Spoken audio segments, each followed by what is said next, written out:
Silas Vane grabbed Elowen Hart by the collar of her threadbare coat and threw her out the door like she was garbage he'd been meaning to take out all week. She hit the snow-packed ground with both palms, gasping, her last coin still spinning on the floorboards somewhere behind her. The door slammed, the bolt drove home, and every person standing on that frozen street watched it happen and turned away. 22 years old, 4 days without food, a blizzard rolling in off the mountains like something that had a grudge. And not one soul in Raven Hollow willing to offer her even a handful of flour. What would you have done if every door in your town had been shut against you, not because of anything you did, but because of a name you were born with? If this story already has you feeling something, you're in the right place. Subscribe to our channel and follow Elowen's story all the way to the end, because what happens next will stay with you. Hit the like button and drop a comment telling us what city or country you're watching from. We want to see how far this story travels. Now let's go back to that snow. The cold in Raven Hollow that December wasn't the kind that politely nipped at your fingers and suggested you put on a heavier coat. It was the kind that moved into your bones like a tenant with no intention of leaving. The kind that killed people who weren't careful, and sometimes killed careful people too. Elowen Hart had stopped being careful about 3 days ago, when careful stopped being an option. She pushed herself up from the snow outside the general store, her palms burning from the impact, her knees shaking in a way she couldn't entirely blame on the cold. She'd spent her last coin not a single cent left trying to buy flour and 2 strips of salted meat. She hadn't asked for kindness. She hadn't asked for sympathy. She'd slid her money across Harlan Birch's counter like any paying customer and asked politely for the smallest portions they had. Harlan had looked at her money, then he'd looked at her. Then he'd looked at the man standing near the window. Silas Vane hadn't said a word. He'd simply shaken his head, slow and deliberate, the way a man shakes his head when he wants you to know the decision has already been made, and your presence in the conversation is merely a formality. Harlan pocketed her coin and called for his boy to come remove her from the premises. She'd argued. She wasn't proud of it. She'd always tried to keep her dignity intact in this town, because dignity was the only thing they hadn't managed to take from her, but 4 days without eating had worn something loose inside her. And she'd planted her feet and told Harlan Birch that she'd paid fair money and she deserved fair goods in return. That was when Vane himself crossed the store. He didn't raise his voice. He never raised his voice. That was the thing about Silas Vane that most people in Raven Hollow either failed to notice or chose not to think about. He'd never once needed to shout to destroy someone. He simply leaned close enough that she could smell the tobacco and bay rum on him, and said, very quietly, "Your father was a thief and a murderer, girl. You want to tell me what makes you worth the trouble of feeding?" Then he nodded to Harlan, and Harlan's boy grabbed her by the arm, and Vane himself opened the door. And that was how Elowen Hart ended up on her hands and knees in the snow outside the general store, with the wood picking up and the sky going the color of a bruise. She stayed on her knees for a moment longer than she should have. Not because she couldn't get up, she had before. She'd been getting up off floors and out of gutters, and off the wrong end of other people's cruelty since she was 15 years old, and her father's name first became the word people spat at her, but because for. Just a moment, she couldn't remember why she should. That moment frightened her more than the cold did. She got up. She pulled her coat tighter, though it wasn't near enough coat for this kind of weather, and she moved around the side of the building to get out of the wind. There was a narrow gap between the general store and the feed barn next to it, and the walls blocked enough of the wind that she could at least think. She tried to think. 4 days without food. Maybe 1 day's worth of warmth left in her body before it started making decisions she couldn't reverse. A storm coming that the old-timers had been watching the sky for since yesterday. Nowhere to go in Raven Hollow, she'd tried every door within walking distance, had work she was willing to do, had never once asked for charity, and every last one of them had turned her away. She'd slept the past 2 nights in the abandoned tannery at the edge of town, burrowed into a pile of old hides that smelled terrible and saved her life anyway. But the storm was going to make that unworkable.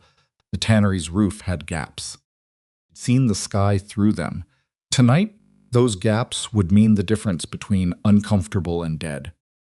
She pressed her back against the wall and closed her eyes and tried to work out a plan.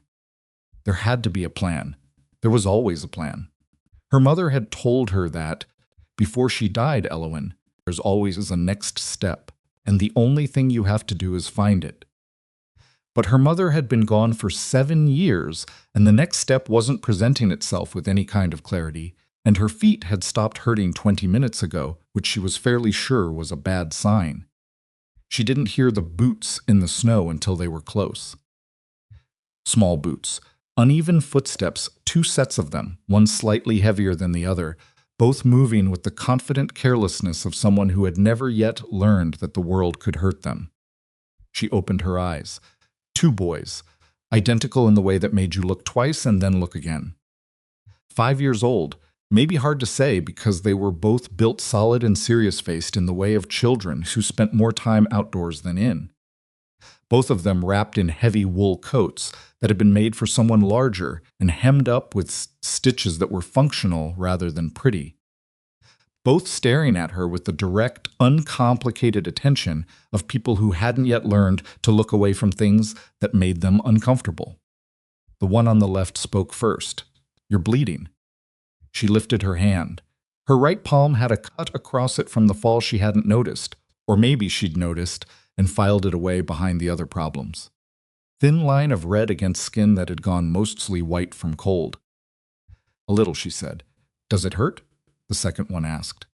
"Much." That was true, which was also somewhat worrying.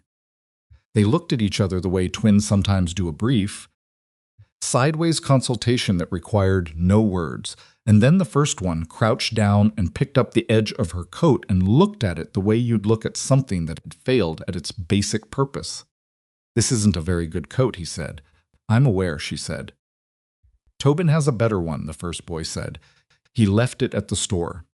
The second boy, Tobin, apparently looked slightly guilty. "Pa told me not to leave things places. You could use it," the first one said to Elowen, as if this were a perfectly logical conclusion to a perfectly normal conversation. She looked at them. She wasn't sure what she expected when she heard the footsteps, but it wasn't this. It wasn't 2 small boys conducting a practical assessment of her coat situation. "You don't know me," she said. "You shouldn't be talking to strangers." "Pa says that too," Tobin said, without apparent interest in applying the advice to the current situation. "What's your name?" She almost didn't answer. And she almost lied, because her name was the thing that had gotten her thrown out of the store 20 minutes ago, and she had learned slowly, painfully, across 7 years of learning that her name opened certain doors and closed others, and in Raven Hollow it had never once opened anything. But something about the way this child asked the question made lying feel wrong. He asked it the way children ask things before they've learned that some questions are loaded. "Elowen," she said. "That's a strange name," the first boy said, not unkindly. "I'm Finn," she repeated. "Pa says our names are strange, too," Tobin offered. "He says nobody in their right mind would name their boys Finn and Tobin, but our mother had opinions." He said this last part in the careful tone of someone repeating something they've been told many times, with particular attention to getting the phrasing right. The wind picked up. It came around the corner of the building and hit them all, and Elowen turned her face away from it automatically. When she turned back, Finn had taken off his own coat. "Here," he said, holding it out to her. She stared at him. "You'll freeze." "I'm not cold," he said, in the tone of someone stating a fact about themselves that is probably not entirely accurate. "Finn," she said his name before she'd decided to. It came out tired and soft, the way you talk to someone you've known for longer than 10 minutes. "Put your coat back on." "You need it more," he said, with the infuriating simple logic of a 5-year-old who has not yet learned that generosity has to be calculated against risk. that you have to protect yourself before you can afford to give things away. He was still holding it out. She took it, not because she wanted to, because her hands were operating separately from her pride at this point, and they recognized warmth when it was offered. She wrapped it around her shoulders over her own inadequate coat, and for a moment she just sat with the feeling of being slightly less cold. And she pressed her eyes shut to keep something from happening in them that she didn't have the energy to manage right now. When she opened them, both boys were watching her with that same serious, uncomplicated attention. "Are you hungry?" Tobin asked. "That's not your concern," she said. "Pa always says that when he's hungry," Finn said. "I'm fine. You don't look fine," Tobin said. He reached into the deep pocket of his coat and produced a biscuit the kind you pack, because you're going to be outside a long time, dense and a little flattened, probably made this morning. He held it out. Elowen Hart, who had not eaten in 4 days, who had been thrown out of the general store 20 minutes ago, who was sitting behind a building in a gathering blizzard with her blood going slowly cold in her veins, looked at that biscuit for a long moment. Then she took it, and she ate it in 2 bites because her hands were shaking and she didn't trust herself to be slower about it. And the shame of that, of being so hungry that a child's biscuit destroyed her composure, hit her somewhere behind the sternum and stayed there. "There's more at the cabin," Finn said. He said it the way you'd tell someone a solution you've been working on for a little while. "Pa made extra. I can't go to your cabin," she said. "Why not?" "Because I don't know your father, and your father doesn't know me, and people don't take in strangers off the street." Both boys looked at her with the same expression, politely puzzled, like she'd said something that didn't quite make sense to them. She realized with a small shock that they genuinely didn't understand why this would be an obstacle. In the world these children had apparently grown up in, people who were cold and hungry were helped. The logic of it was that simple. She heard the footsteps before she saw him. Heavy, purposeful, the footsteps of someone who covered ground for a living and had learned a long time ago not to waste any of it. She looked up, and there was the kind of man who made you understand why people in an earlier time had called certain men formidable, not because of anything violent or threatening about him, but because he existed in the world with a solidity that suggested the world had attempted to move him and found the experience unrewarding. Gideon Rourke was maybe 34, maybe 36, with the kind of face that Weather had worked on for years until it had settled into something that wasn't exactly handsome, but was distinctly itself. Dark beard, dark eyes that moved from his sons to Elowen and back to his sons with an assessment that was quick and thorough and showed very little of what it concluded.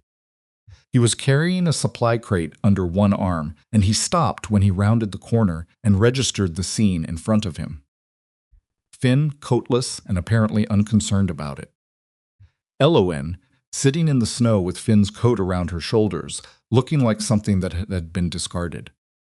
Tobin, watching his father with the expression of a child who has done something that is either good or problematic and is waiting to find out which. The silence lasted exactly as long as it took Gideon Rourke to put the crate down, slowly, the way you set something down when you need both hands free and you're not yet sure for what. Then Finn, small, serious, shivering slightly now that his coat was gone, and the wind was doing what wind does, looked up at his father with an expression of complete conviction and said the thing that Elowen would remember for the rest of her life. "Pa," he said, "can we keep her?" It was such a small question. It was such a ridiculous question, the kind of thing you said about a stray dog or a cat that had wandered in from the cold, not about a grown woman sitting in the snow behind a building. And Elowen knew she should have been offended by it, or at least uncomfortable. But what she felt instead was something she couldn't quite name, something that had to do with the fact that this child, who had known her for less than 15 minutes, had looked at her and seen something worth keeping. Gideon's eyes moved to her, not the quick look, the longer one. She held it because she'd learned that looking away first was never the right move. "What's your name?" he said. Not a question exactly. More the opening of a file. Elowen Hart, she said. Something moved behind his eyes when she said her last name. He knew it, of course he knew it. Everyone in Raven Hollow knew the name Hart and what it meant in this town. He didn't react the way people usually reacted. He didn't take a step back. He didn't get the particular expression that people got when they were about to tell her that they were sorry, but they couldn't get involved. He looked at her for another moment. Then he looked at Finn, who was shivering in earnest now and had apparently decided that his father needed more information to make the right decision. She's hungry, Finn said, and her coat is bad and she's bleeding. He paused. I gave her mine, I see that, Gideon said. She tried to give it back. Did she 3 times? Finn held up 3 fingers to illustrate the quantity. I didn't let her. Gideon looked at Elowen again. She was aware of how she must look hollowed out and cold and sitting in the snow with a child's coat around her shoulders, and she straightened her spine as much as she could manage. Because straightening her spine was one of the things she still had control over. Vane, Gideon said.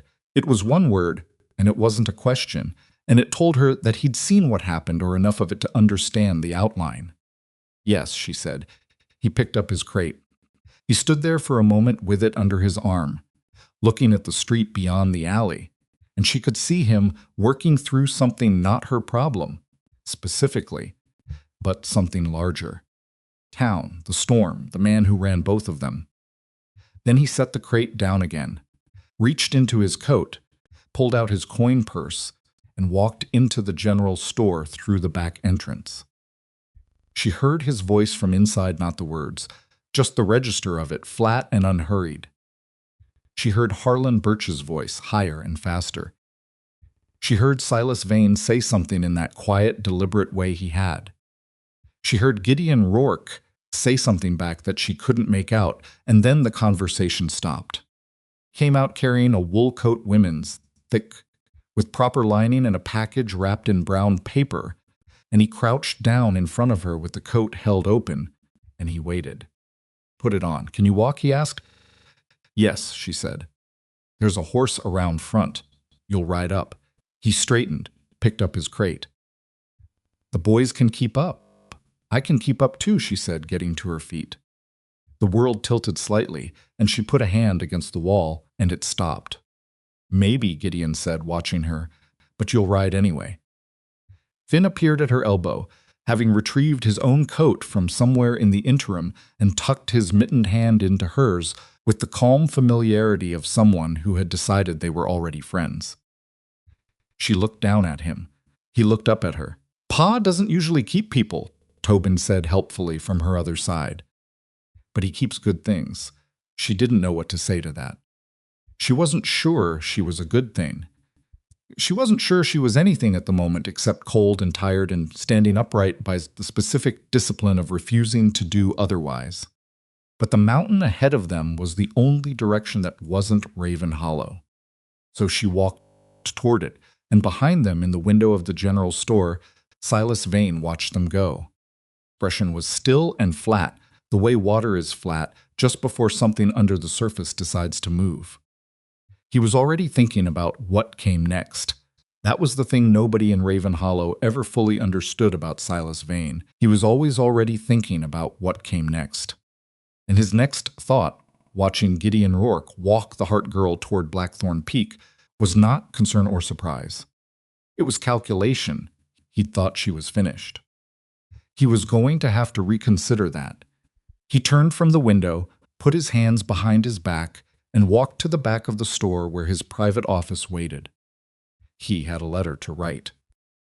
The horse Gideon put her on was a big roan mare that smelled like pine resin and hard work, and it moved up the trail with the patient ground-eating stride of an animal that had made this climb so many times it could probably do it blind. Elowen gripped the saddle horn with both hands and didn't pretend otherwise. Her balance was off, had been off, since she stood up behind the general store, and the world tilted, and the last thing she needed was to fall off a horse in front of Gideon Rourke and his 2 sons, and whatever pride she had left. The boys walked ahead. She watched them from the saddle Finn slightly in front, as if he'd appointed himself scout, Tobin, occasionally stopping to look at something in the snow, caught his attention and then jogging to catch back up. They didn't seem troubled by the cold or the climb or the fact that they'd essentially acquired a stranger in the last half hour. They seemed, if anything, pleased with how the afternoon had gone. Gideon walked beside the horse. He hadn't offered her the reins, just positioned himself where he could see her without making it obvious he was watching her, which was considerate in a way she hadn't expected and didn't entirely know what to do with. He didn't talk much. She learned that about him in the first 20 minutes of the climb. He was a man who used words the way you use matches when you're running low, carefully and only when necessary. The silence between them wasn't uncomfortable exactly, but it wasn't easy either. It was the silence of two people who don't know each other and are both aware of it. After a while, she said, "You didn't have to do this." He kept walking. "I'm aware, I mean it. You've got two boys to think about. Taking in someone with my name, that's not a small thing in Raven Hollow." "Vane will. I know what Vane will do," he said, and the flatness in his voice told her the subject was decided and she didn't need to help him reconsider it. She let it go. She looked the trail ahead, at the way the pines closed in on either side, and the sky above them had gone the color of old pewter, heavy with what was coming. The storm was going to hit tonight. She could feel it in the way the air had changed, the way it pressed down instead of just moving. "How long to the cabin?" she asked. "Another hour," he said. "Maybe more the way you're sitting." She looked down at him. "I'm sitting fine." He glanced up. Something moved at the corner of his mouth that wasn't quite a smile. "You're sitting like someone who's trying not to fall off." "That's still sitting," she said. He made a sound that might have been acknowledgement. Ahead of them, Finn had stopped to wait, and when they caught up to him, he fell into step beside Elowen's stirrup, close enough that if she looked down, she could see the part in his dark hair. "Do you know how to make bread?" he asked. She looked down at him. "What? Bread? The real kind, not the hard kind Pa makes." He said this without any apparent intention of insulting his father. "Pa's bread is," he paused, searching for a word. "Heavy," Tobin supplied from ahead. "Very heavy," Finn agreed seriously. "You could use it to hold something down." She heard Gideon exhale quietly beside her. "I know how to make bread," she said. Finn nodded, satisfied as if this had been an important item to confirm. He walked in silence for a moment and then said, "Pa tried to teach himself." After Mama. The sentence landed differently than the others. Gideon said nothing. Tobin had stopped looking at the snow. The particular quality of the silence that followed was the kind that had shape to it, the shape of something that was still sore when pressed. "You don't have to tell me anything," she said, to neither of them specifically. "It's all right," Finn said, in the tone of a child who has had to decide that it is all right and has been making that decision regularly ever since. "She's been gone 3 years. That's a long time." "It is," Elowen said. "Finn," Gideon said, not harshly. "I'm just telling her," Finn said. "She should know so she doesn't accidentally say the wrong thing." Gideon was quiet for a moment. Then, very quietly, "That's actually fair." She looked at the back of Finn's head and felt something she hadn't felt in a while, the specific tenderness you get for small people who are trying very hard to take care of things that are too large for them. He was 5 years old, and he was managing his family's grief like a small foreman managing a difficult work site, making sure all the pieces were where they needed to be, patching the gaps where he found them. She thought, these boys. She thought, these two strange, serious, generous little boys. Cabin appeared out of the trees like something that had grown there rather than been built low and broad, built from logs that had darkened over years until they were nearly black. With a stone chimney and a covered porch and a woodpile stacked against the east wall that was the most organized thing she'd seen since the climb started. It sat on a flattened section of the mountainside where the trees opened up just enough to give it room to breathe, and behind it the mountain went on up toward a ridgeline that was already lost in cloud. It was not a beautiful cabin, it was a functional one. But something about the deliberate solidness of it, the way it was plainly built to stay, to resist, to last made her chest tighten in a way she hadn't expected. Gideon helped her down from the horse. She tried to do it herself, and her legs did what they'd been threatening to do, since the sore went soft on her and he caught her arm without comment and held it until she had her feet under her. "Thank you," she said. "Inside," he said. The inside of the cabin was warm. There were banked coals in the hearth that Finn threw 2 logs on immediately with the proprietary confidence of a boy who had done this particular job before, and it smelled like wood smoke and pine and something. That might have been the ghost of last night's supper. It was cluttered in the specific way of a household that is functional rather than managed. Pelts stacked and tied in one corner. Tools hung on the wall in a system that had its own logic, even if it wasn't immediately obvious.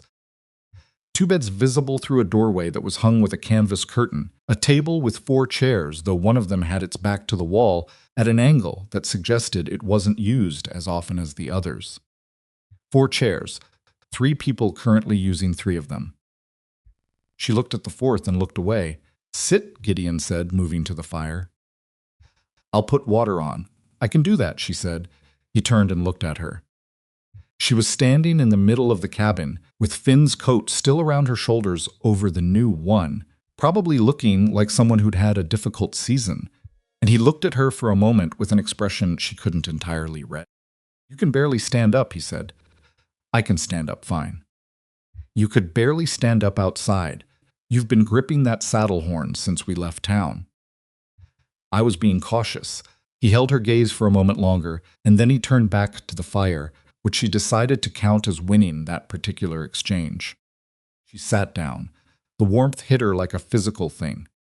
She hadn't realized how thoroughly cold she was until she wasn't, or wasn't as much, and the transition made her eyes sting in a way she absolutely was not going to permit in front of anyone. She pressed her fingers against the edge of the table and focused on the grain of the wood until it passed. Tobin appeared at her elbow with a folded blanket that was old but clean and smelled like cedar. He held it out without explanation. "Finn told me to," he said, which she suspected was not entirely accurate. She took it and wrapped it around her shoulders and said, "Thank you, Tobin."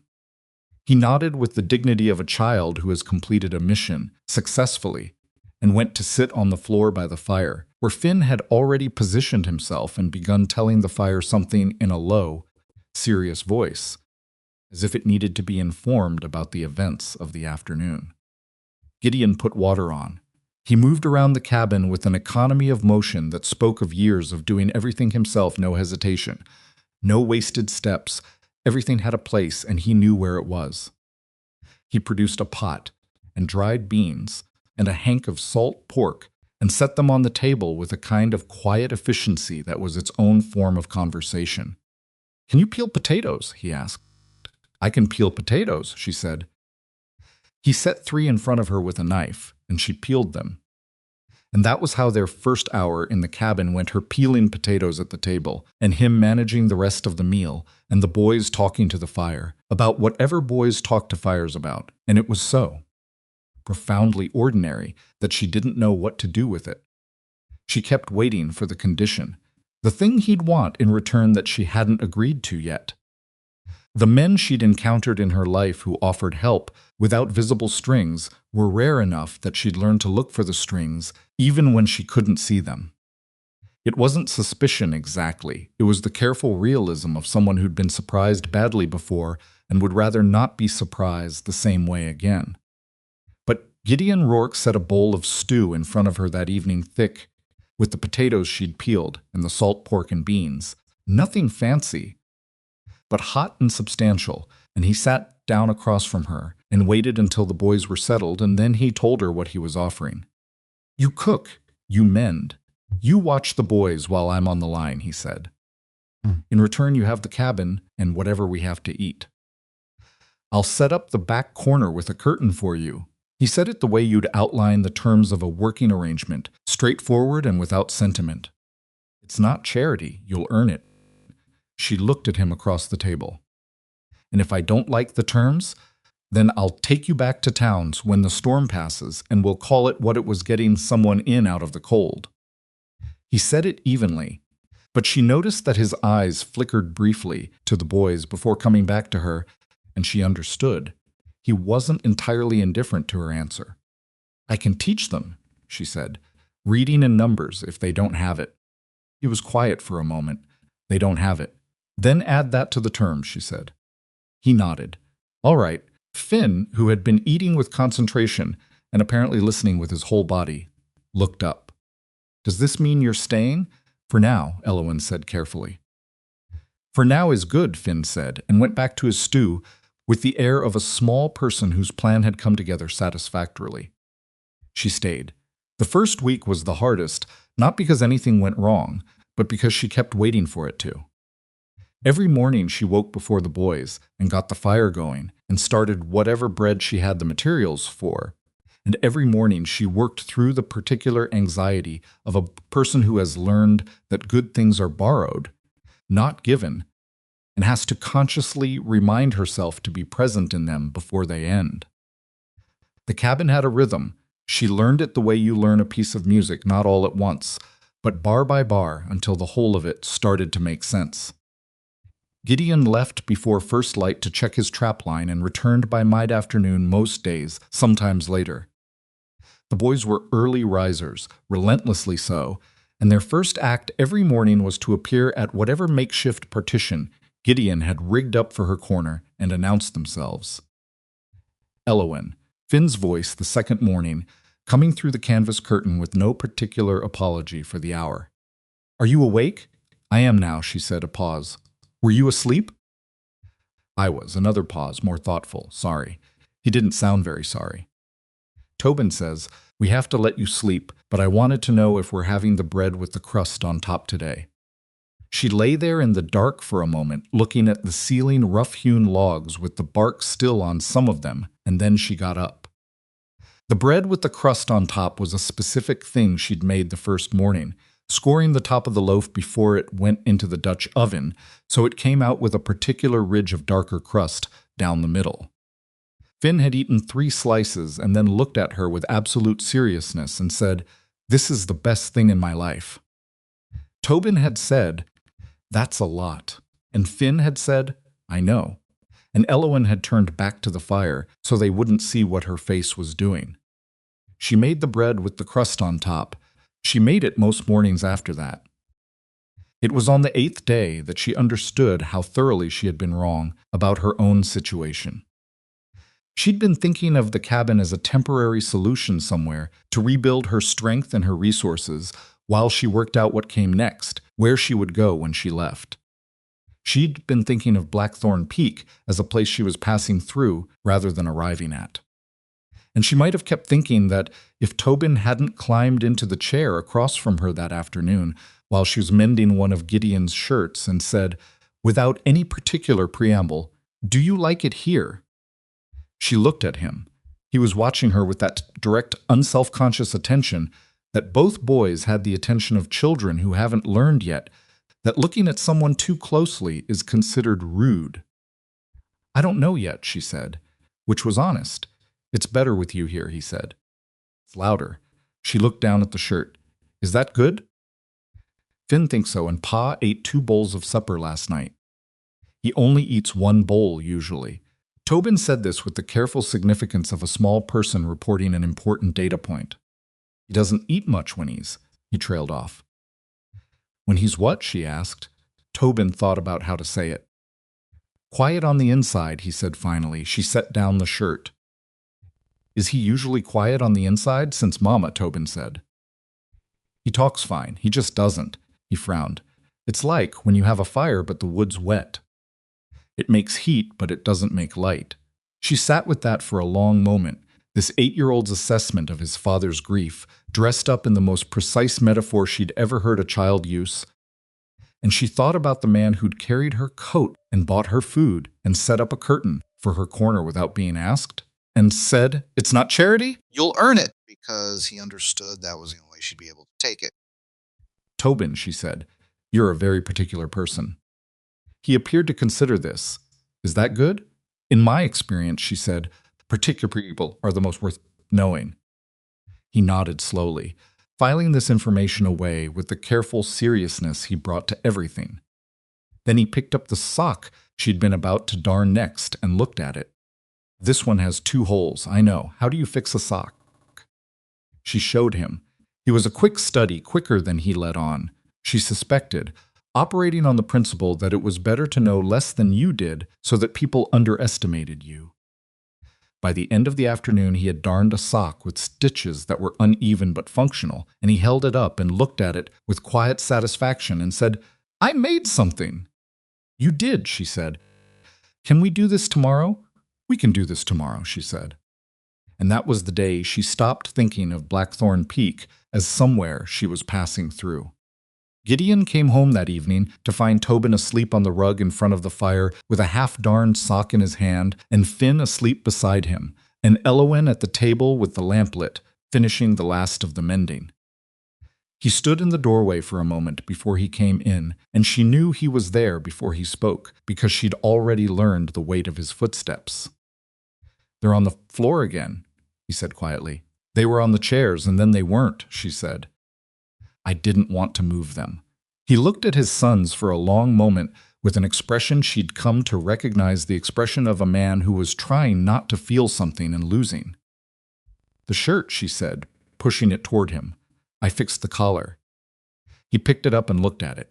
She'd replaced the collar entirely. The old one had been worn through and patched badly once before using material from a worn-out wool vest she'd found in the bottom of the trunk. The new collar was a slightly different color, but it lay flat and even and was stitched in a way that would last. He stood there holding it for a moment longer than seemed necessary for a shirt. "Thank you," he said. His voice was different from his usual tone, quieter, with something scrubbed down underneath it. "It's what we agreed," she said. "I know," he said.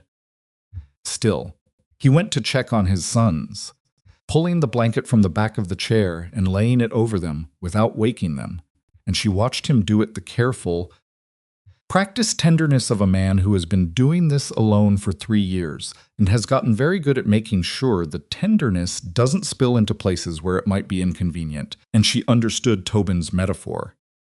Completely now, the fire that makes heat but not light.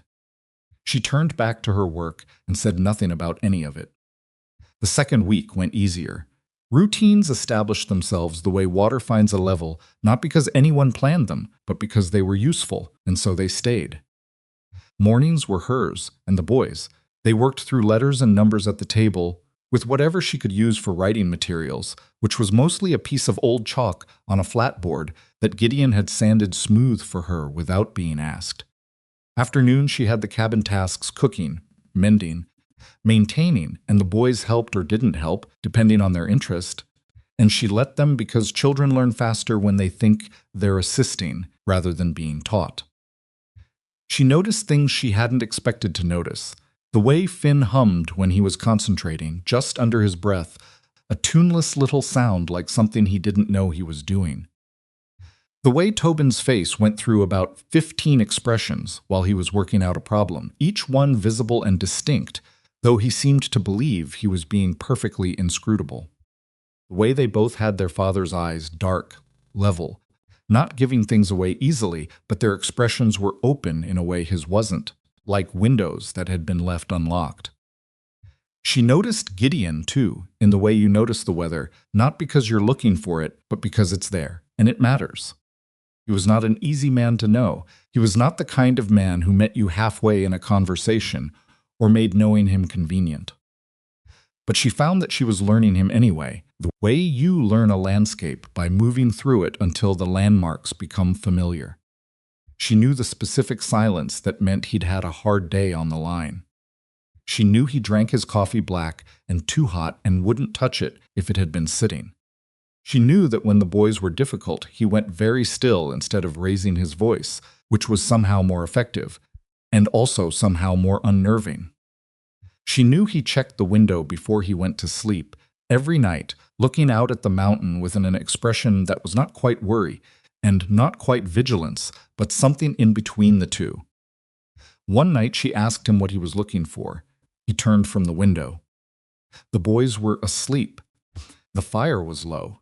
It was the hour of the evening that was theirs by default rather than by design, the hour that fell between when the boys went down and when there was no more reason to stay awake. Weather, he said. You check the weather every night? Trapline depends on it. She looked at him. He was still looking at the window, and she said, What else?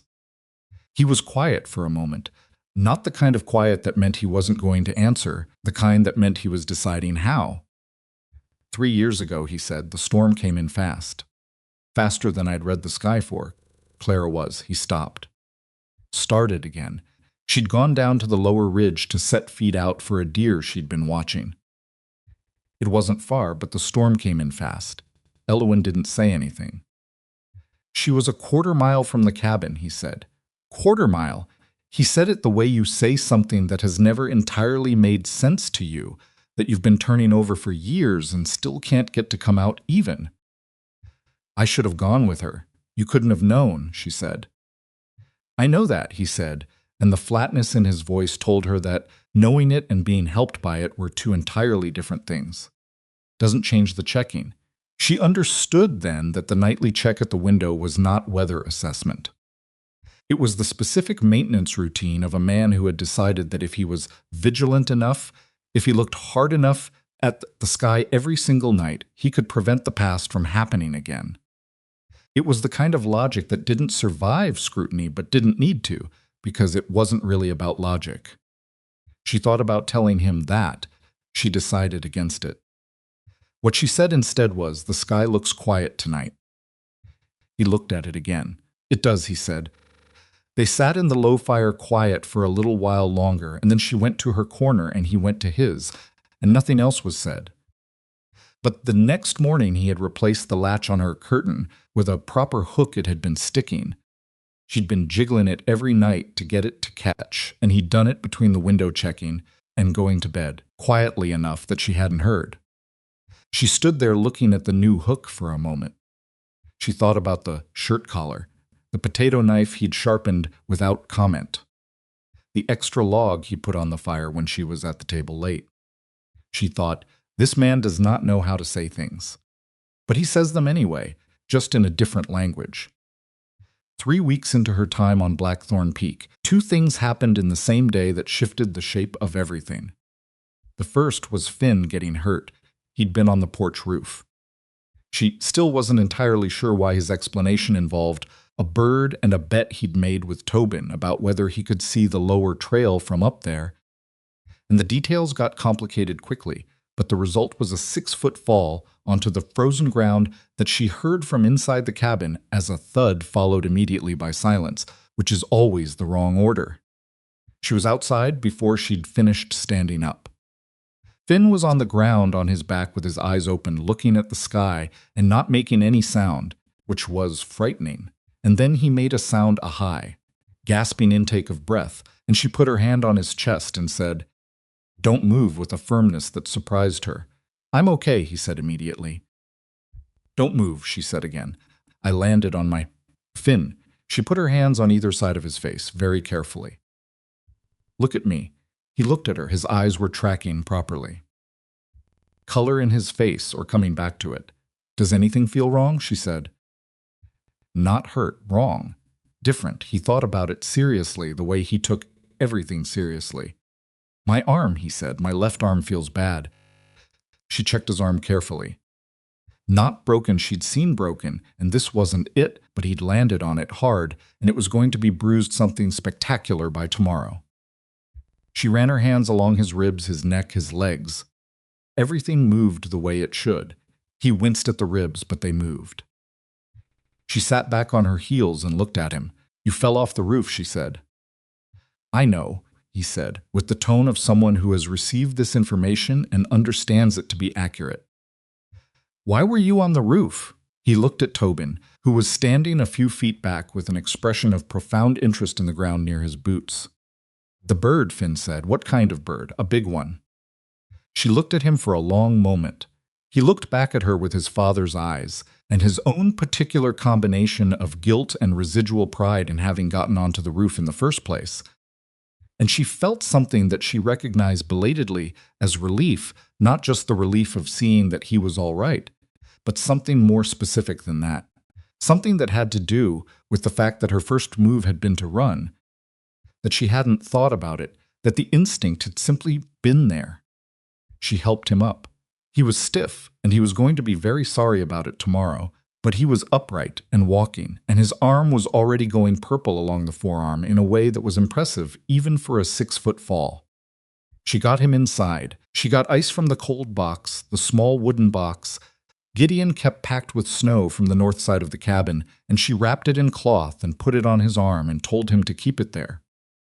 And she made him sit in the chair closest to the fire with the blanket, and Tobin appeared with a piece of biscuit from somewhere and put it on the table next to him with the wordless apology of a brother who feels responsible. Finn took the biscuit. "You're not going to tell Pa," Finn said. It was not entirely a question. She looked at him. "Of course I'm going to tell your father." His face did something complicated. "He'll be mad. He'll be worried," she said. "That's different." "He goes quiet when he's worried," Finn said. "That's worse." "Finn," she crouched down to his level. "Your father needs to know when something happens to you." "That's not negotiable." He looked at the biscuit, then at her, then at the window. "Okay," he said, in the tone of someone making a concession they believe is unnecessary, but are too tired to fight. She told Gideon when he came home. Gideon stood in the doorway and looked at his son, who was installed in the chair by the fire with a bruised arm and a blanket and what was left of the biscuit, and then he looked at Elowen. "He's all right," she said. "I checked his ribs. His arm isn't broken, just bruised hard. He'll be sore." Gideon crossed the room and crouched in front of Finn the same way she had, and he looked at his son for a long moment without saying anything. And Finn met his eyes with the look of a child who is genuinely uncertain whether this is going to be a quiet mad or a loud mad. It was neither. Gideon put his hand on Finn's head, just the flat of his palm, briefly, the way you'd check someone's temperature, except that wasn't what it was, and then he stood up and went to the fire and put a log on that didn't need a log. "He was on the roof," Elowen said, feeling that this detail should be part of the official record. "I know," Gideon said. "He's been trying to get up there for a month." She blinked. "You knew he was going to—" "I knew he was going to try eventually." He looked at Finn over his shoulder. "Did you see the bird?" Finn sat up slightly. "It was huge, Pop. Black and white with a red part on its head. Pileated woodpecker," Gideon said. Finn pointed at Tobin. "I told you it wasn't a regular woodpecker." Tobin said nothing, which was its own kind of concession. Gideon stayed by the fire for another moment, and then he turned around and looked at Elowen with an expression she hadn't seen on him before, something that was not quite gratitude and not quite. Something else, something that didn't have a clean name. "You checked his ribs," he said. "My mother was practical about injuries," she said. "She taught me what to look for." He nodded. He seemed to be working out what he wanted to say, turning it over. "I'm glad you were here," he said finally. She held his gaze. "So am I," she said, and that was the first thing. The second thing happened that evening, after supper, after the boys were in bed. She was banking the fire, and he was at the table with his supply ledger, a battered notebook he kept meticulous records in, trap locations and pelt counts, and what the trading post had paid, and she heard him stop writing. She looked up. He was looking at the window. Not the weather check looked different from that. "Still, there was a man in town today," he said, "when I went to the post for supplies." She waited. "I didn't know him," Gideon said. "He was asking about you." The warmth of the cabin seemed to alter slightly, the way it does when a door opens somewhere and the cold comes in. "What did he look like?" she said. Her voice came out even, which she was grateful for. Gideon described him medium height, dark-eyed, a scar along his jawline, the kind of weathered that came from living outside rather than working outside. The kind of weathered that came from running. She knew who it was before Gideon finished. She knew by the scar. She had last seen Rafe Dern 4 years ago, when her father had still been alive, and Rafe had been the most dangerous member of his operation, the one the others were quiet around. The one her father had occasionally looked at with something she'd later identified as his version of caution. She had not known Rafe was still operating. She had not known he was anywhere near Colorado. "What did you tell him?" she said. "Nothing," Gideon said. "I don't know anyone who goes around answering questions from strangers about women who live on my mountain." She looked at him. He was still looking at the window. "Gideon," she said, "there's something I need to tell you." He turned from the window. He sat down at the table and folded his hands on top of the ledger, and looked at her with an expression that was quiet and level and ready in the way of someone who has already determined that whatever is coming, they intend to stay for it. She told him about her father, not the version the town had, the simple version, the outlaw version, the version where Amos Hart was a straightforward criminal and his daughter was his property and therefore guilty by association. She told him the true version, which was more complicated and also worse in places and better in others. She told him that her father had run with a small operation out of Wyoming stolen goods, occasional violence, the kind of enterprise that ran on fear and liquidity, and the specific moral vacancy that comes from deciding that other people's things were available to you if you were willing to take them. She told him that she had never been part of it, had refused to be, had left her father's company at 15 and spent the years since then trying to outrun the name. She told him that as far as she knew, the operation was dead. Her father had died 2 years ago in a dispute with a competitor, but that there had been a rumor before his death, something about a map and $20,000 in stolen gold. And she had never been able to prove she didn't have it because she didn't have it, and you can't prove the absence of something. "Vane," Gideon said, "not a question." "I think so," she said. "Someone told Rafe where to find me. Someone in Raven Hollow who didn't want me talking to people, asking questions, maybe accidentally finding out things I wasn't supposed to know." She paused. "I don't know what things. I've never understood what Vane wanted from my silence specifically. But he's been working very hard to keep me poor and friendless and easily dismissed, and I've been letting him because I didn't have any other option." Gideon was quiet for a long moment. "You do now," he said. She looked at him. "You're not in Raven Hollow anymore," he said. "And Rafe Dern isn't getting onto this mountain without me knowing about it. I've got traps on every trail up," he said it practically, without dramatics. "If he's asking questions in town, he's not sure where you are yet. Gives us time." "Time to do what?" she said. He looked at her steadily. "Figure out what Vane's hiding," he said, "and make sure someone with more authority than Harlan Birch knows about it." She sat back. She'd been holding the information about Rafe tight against her sternum since he said it, the way you hold something that might break, and now she let it settle a little. It didn't get lighter, but it was different, sharing the weight of it. "This is more than you signed on for," she said. "I signed on for employment," he said. "Not neutrality." Outside, the wind had picked up again. The mountain made its sounds, the creak of pine under pressure, the low moan that came through the gaps in the eaves when the air moved a certain way. The fire shifted and settled.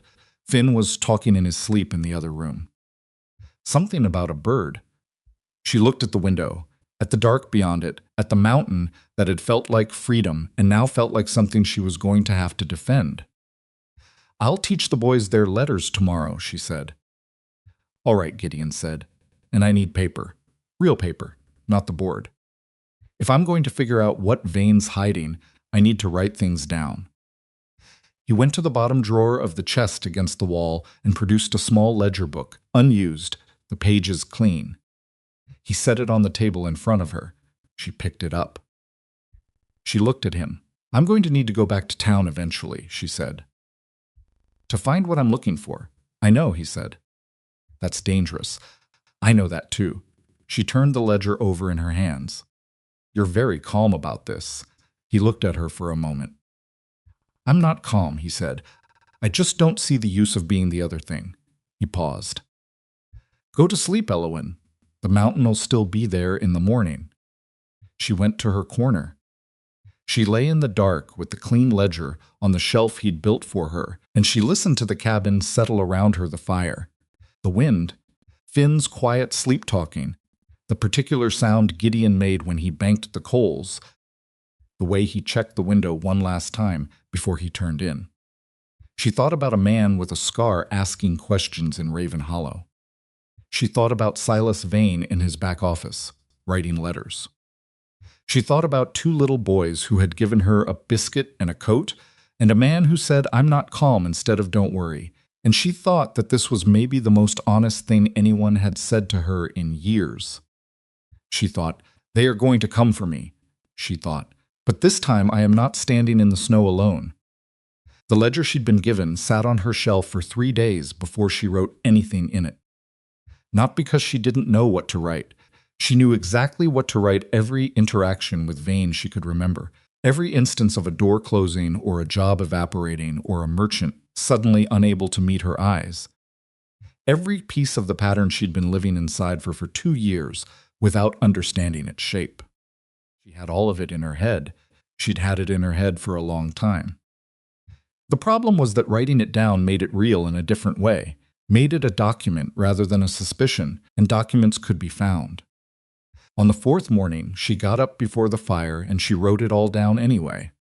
She wrote for 2 hours while the cabin was still dark and quiet, her handwriting small and close to save pages, and by the time Finn's voice came through the curtain asking about breakfast, she had filled 11 pages and her hand ached, and she felt the particular hollowed-out clarity of someone who has put something outside of herself that had been living inside too long.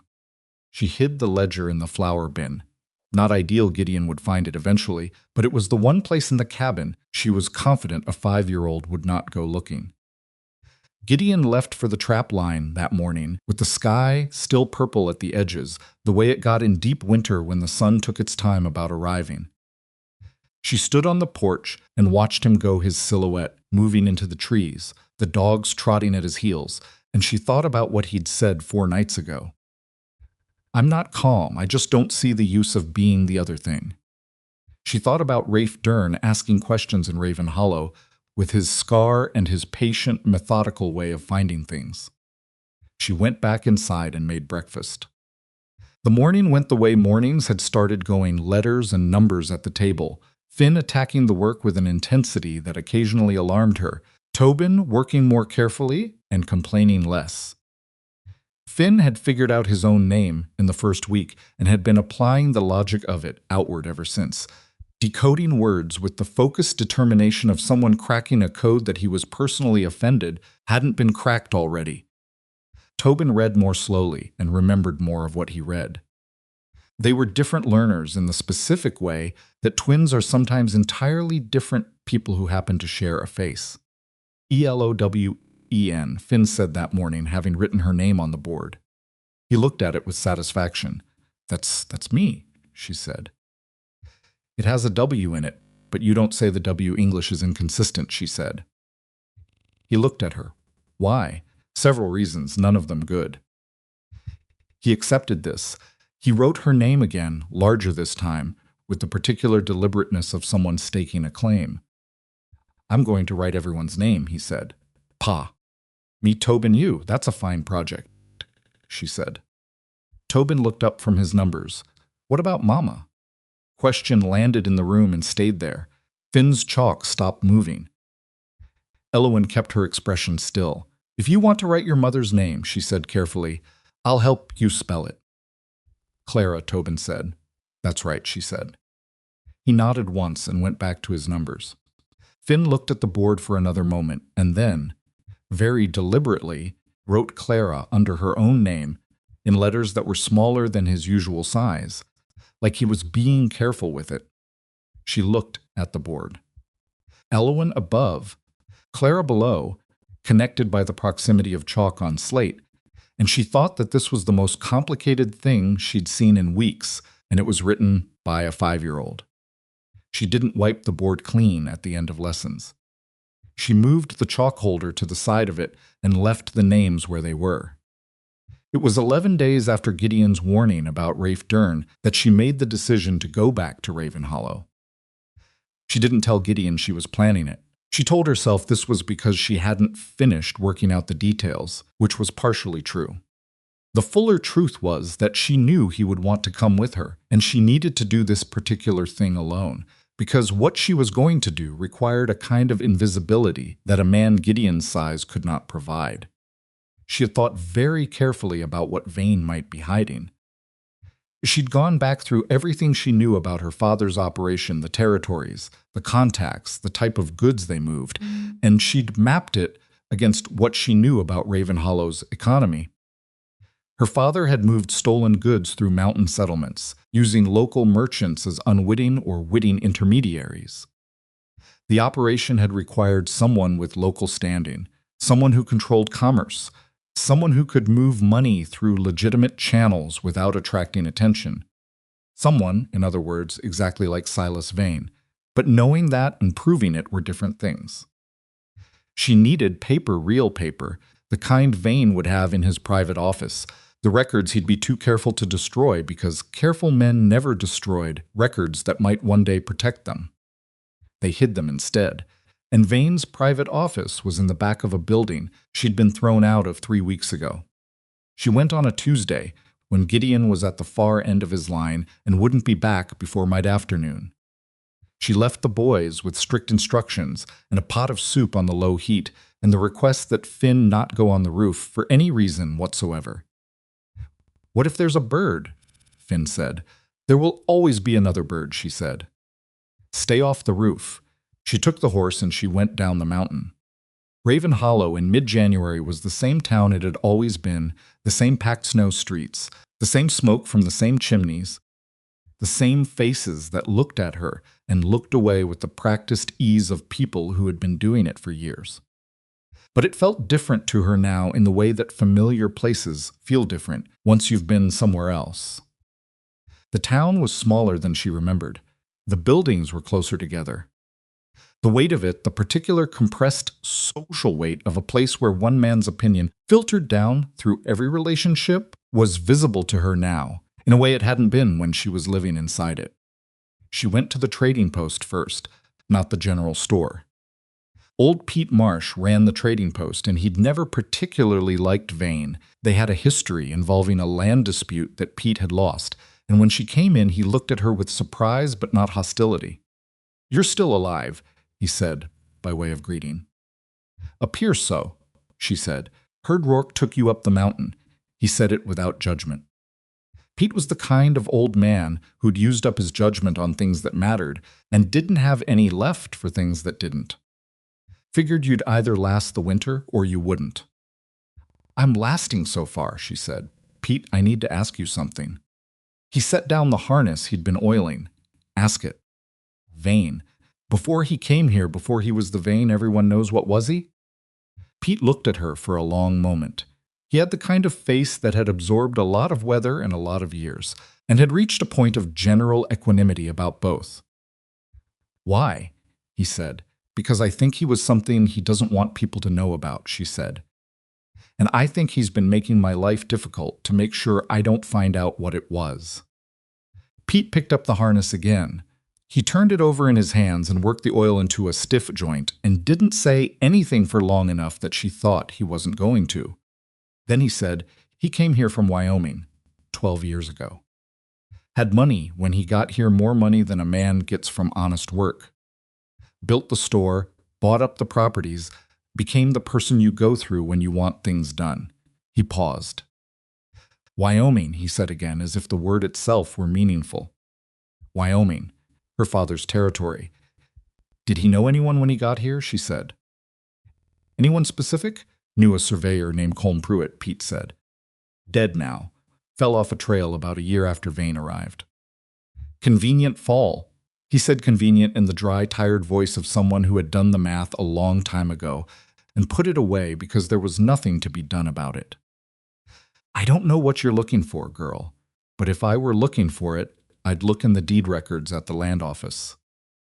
The way property changed hands around the time Vane got here, there's a pattern in it, if you know what you're looking for." She left the trading post and stood on the street for a moment in the cold, turning the information over. The land office was 2 buildings down from the general store. Vane's own office was in the back of the general store.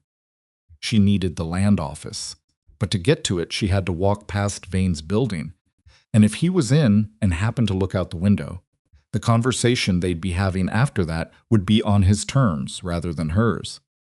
She pulled her hat down and walked. She did not look at the general store window. She walked at the pace of someone who had somewhere specific to be and wasn't interested in the scenery, and she went into the land office and closed the door behind her. The clerk was a young man she didn't recognize new since her time in Raven Hollow, or at least someone she'd never had occasion to deal with. He looked at her with the blank politeness of someone who didn't know her name yet. She gave him a different one. "Mrs. Calloway," she said. "I'm looking to purchase property in the area. I'd like to review the deed records for transactions in the last 12 years, if that's available." It was available. She spent the next 40 minutes in the back of the land office with a stack of ledgers, and what she found confirmed and exceeded what Pete Marsh had implied. The pattern was there, just as he'd said. In the year before Vane arrived in Raven Hollow, several properties had changed hands at prices significantly below their assessed value. The sellers, in most cases, had left town shortly after relocated, according to the records, though she noticed that none of the forwarding addresses were filled in. The buyers, in most cases, were names she didn't recognize, which then transferred the properties to Vane's name within the following year. The chain was 2 steps long, which was careful. 1 step would have been obvious. 2 steps was the work of someone who understood how records were read. More interesting was a series of transactions in the 3rd year after his arrival payments made to a surveying company for work that, according to the descriptions, had been completed on parcels Vane didn't own and wouldn't purchase for another 2 years. She didn't know what that meant yet, but she wrote down the names. The surveying company's name, the parcel numbers, the dates. She was copying the last of the numbers when the door to the land office opened. She didn't look up immediately. Her pen kept moving, because stopping would have been a tell. She finished the number she was writing and then looked up with the unhurried curiosity of Mrs. Calloway, who had no particular reason to be alarmed by anyone. It wasn't Vane. It was a man she didn't recognize, which should have been a relief and wasn't, because the way he moved through the door, the angle of his entry, the way his eyes swept the room and found her first, before anything else, was the way of someone who has been told to look for a specific person and has found her. Medium height, dark eyes, a scar along his jawline. She was already calculating exits before the door closed behind him. The front door, which he was now between her and. A rear door at the back of the records room, probably a loading entrance, probably not locked from the inside. The distance between the table where she was sitting and that rear door was approximately 20 feet.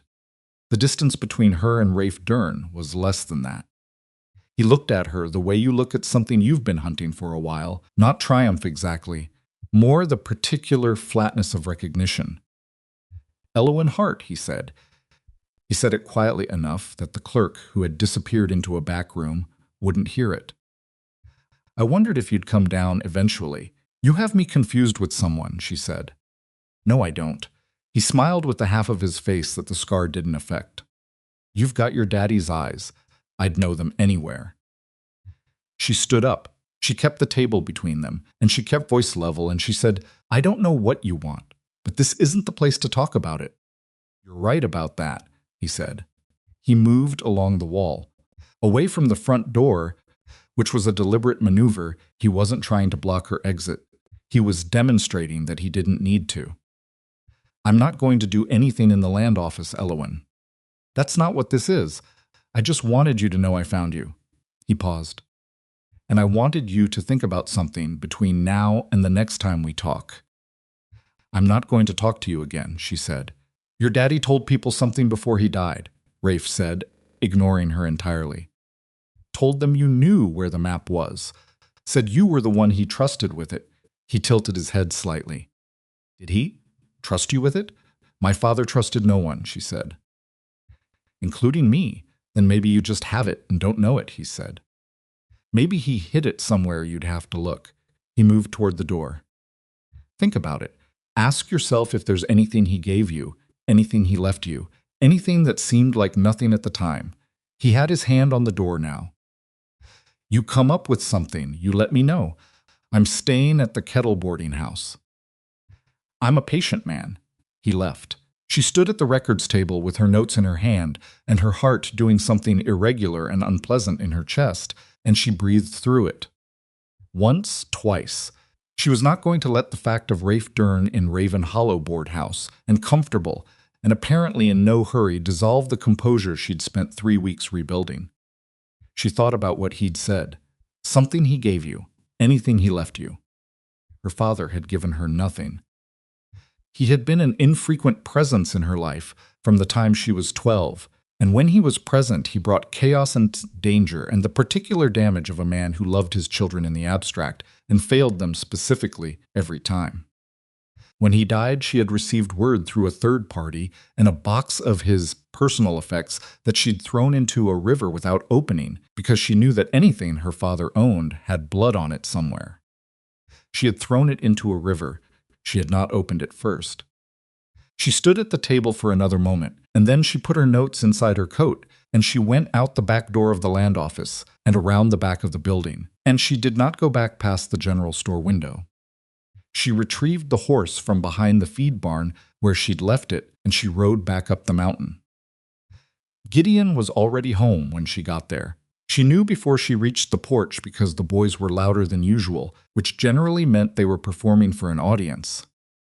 And when she came through the door, Finn was standing on the chair, demonstrating something that appeared to involve significant arm movement while Tobin watched from the floor with the expression of an audience member who is moderately impressed and trying not to show it. Gideon was at the table with his coffee, and he looked at her when she came in with the look that had become familiar, the assessment, the accounting. "You went to town," he said. "I did," she said. She took off her coat and hung it. "Were you going to tell me before or after?" "I was going to tell you when I got back," she said. "Which is now." She sat down across from him. "I found something at the land office. And Rafe Dern found me." The quality of the silence that followed was immediate and specific. Finn stopped demonstrating whatever he'd been demonstrating. Tobin looked at his father. Gideon set down his coffee and said, "Boys." "We know," Finn said, without enthusiasm. "We'll go play." They went to the back room with the resigned dignity of people who understand they are being managed. The curtain swung closed behind them. Gideon looked at her. She told him about Pete Marsh and the trading post, the land office records, the pattern in the deed transfers, the surveying payments that didn't make sense.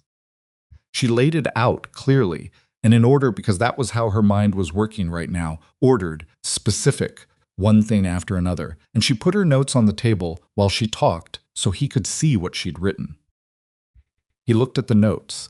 He didn't touch them, just looked, reading at the angle they were lying. "That's enough to ask questions with," he said. "Not enough to prove anything." "I know," she said. "That's why Rafe matters. If Rafe was working with Vane, if Vane brought him here and is directing him, then Rafe knows things. Things that aren't in land office records. If Rafe's working with Vane, getting him to say so isn't going to be a conversation you can have," Gideon said. "I know that too," she said. She paused. "There's something else." She told him what Rafe had said about her father, about the map, about something given or left.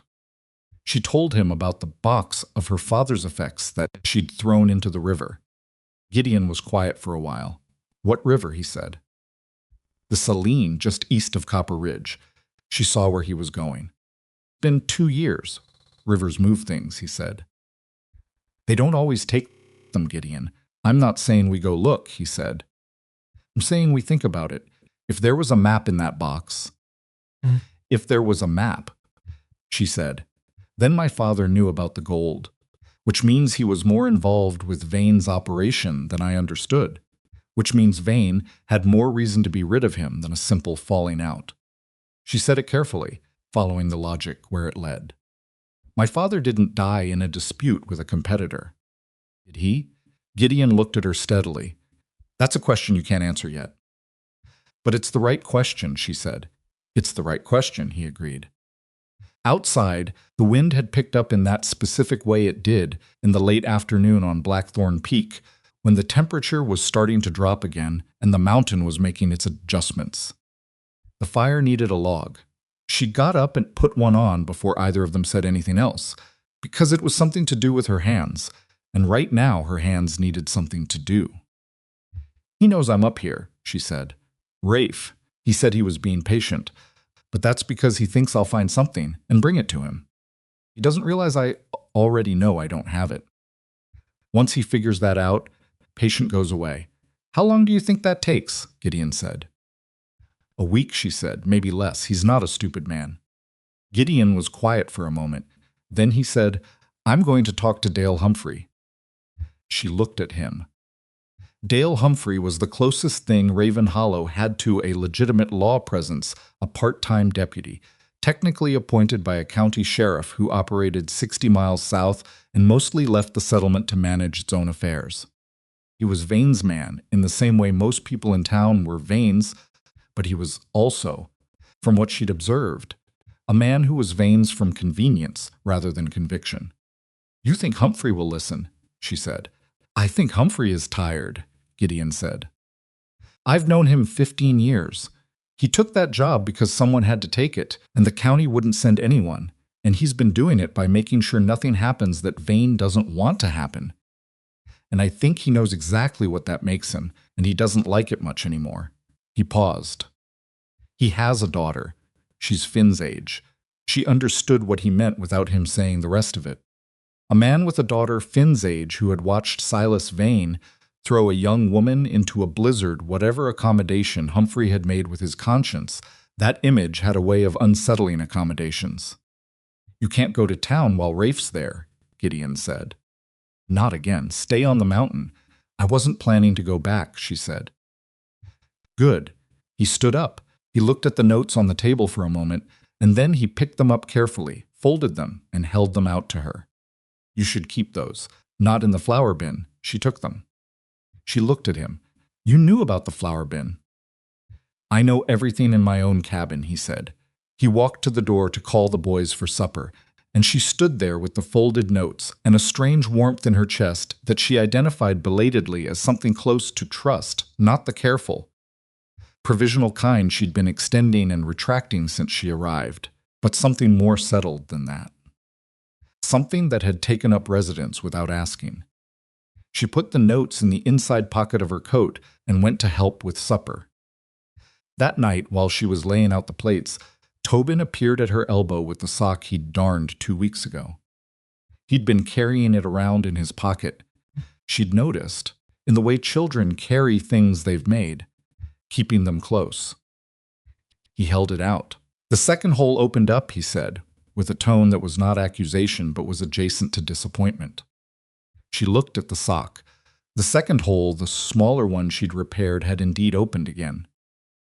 The darn had held for 2 weeks, which was not bad for a child's first attempt, but Tobin's face was doing the thing it did when he'd expected something of himself, and it had come up short. "That's all right," she said. "I'll show you how to do it tighter." "I thought I did it right," he said. "You did it right for a first time," she said. "Doing it right every time takes more practice than once." He turned the sock over in his hands, looking at it. "How many times did it take you?" She thought back. Her mother teaching her at a table that felt very far away now. 4 or 5 before they held properly, she said. "Your first one held for 2 weeks. That's not bad, Tobin." He seemed to be calculating whether this was true or comfort. He apparently determined it was close enough to true. "Will you show me after supper?" "After supper," she said. He put the sock back in his pocket and went to wash his hands. And she watched him go with the particular feeling she'd been having more frequently lately, the feeling of being needed in a way that was specific rather than general, in a way that had her name on it. She was setting the last plate when the feeling arrived, and she recognized it for what it was. She was not passing through. She had not been passing through for some time.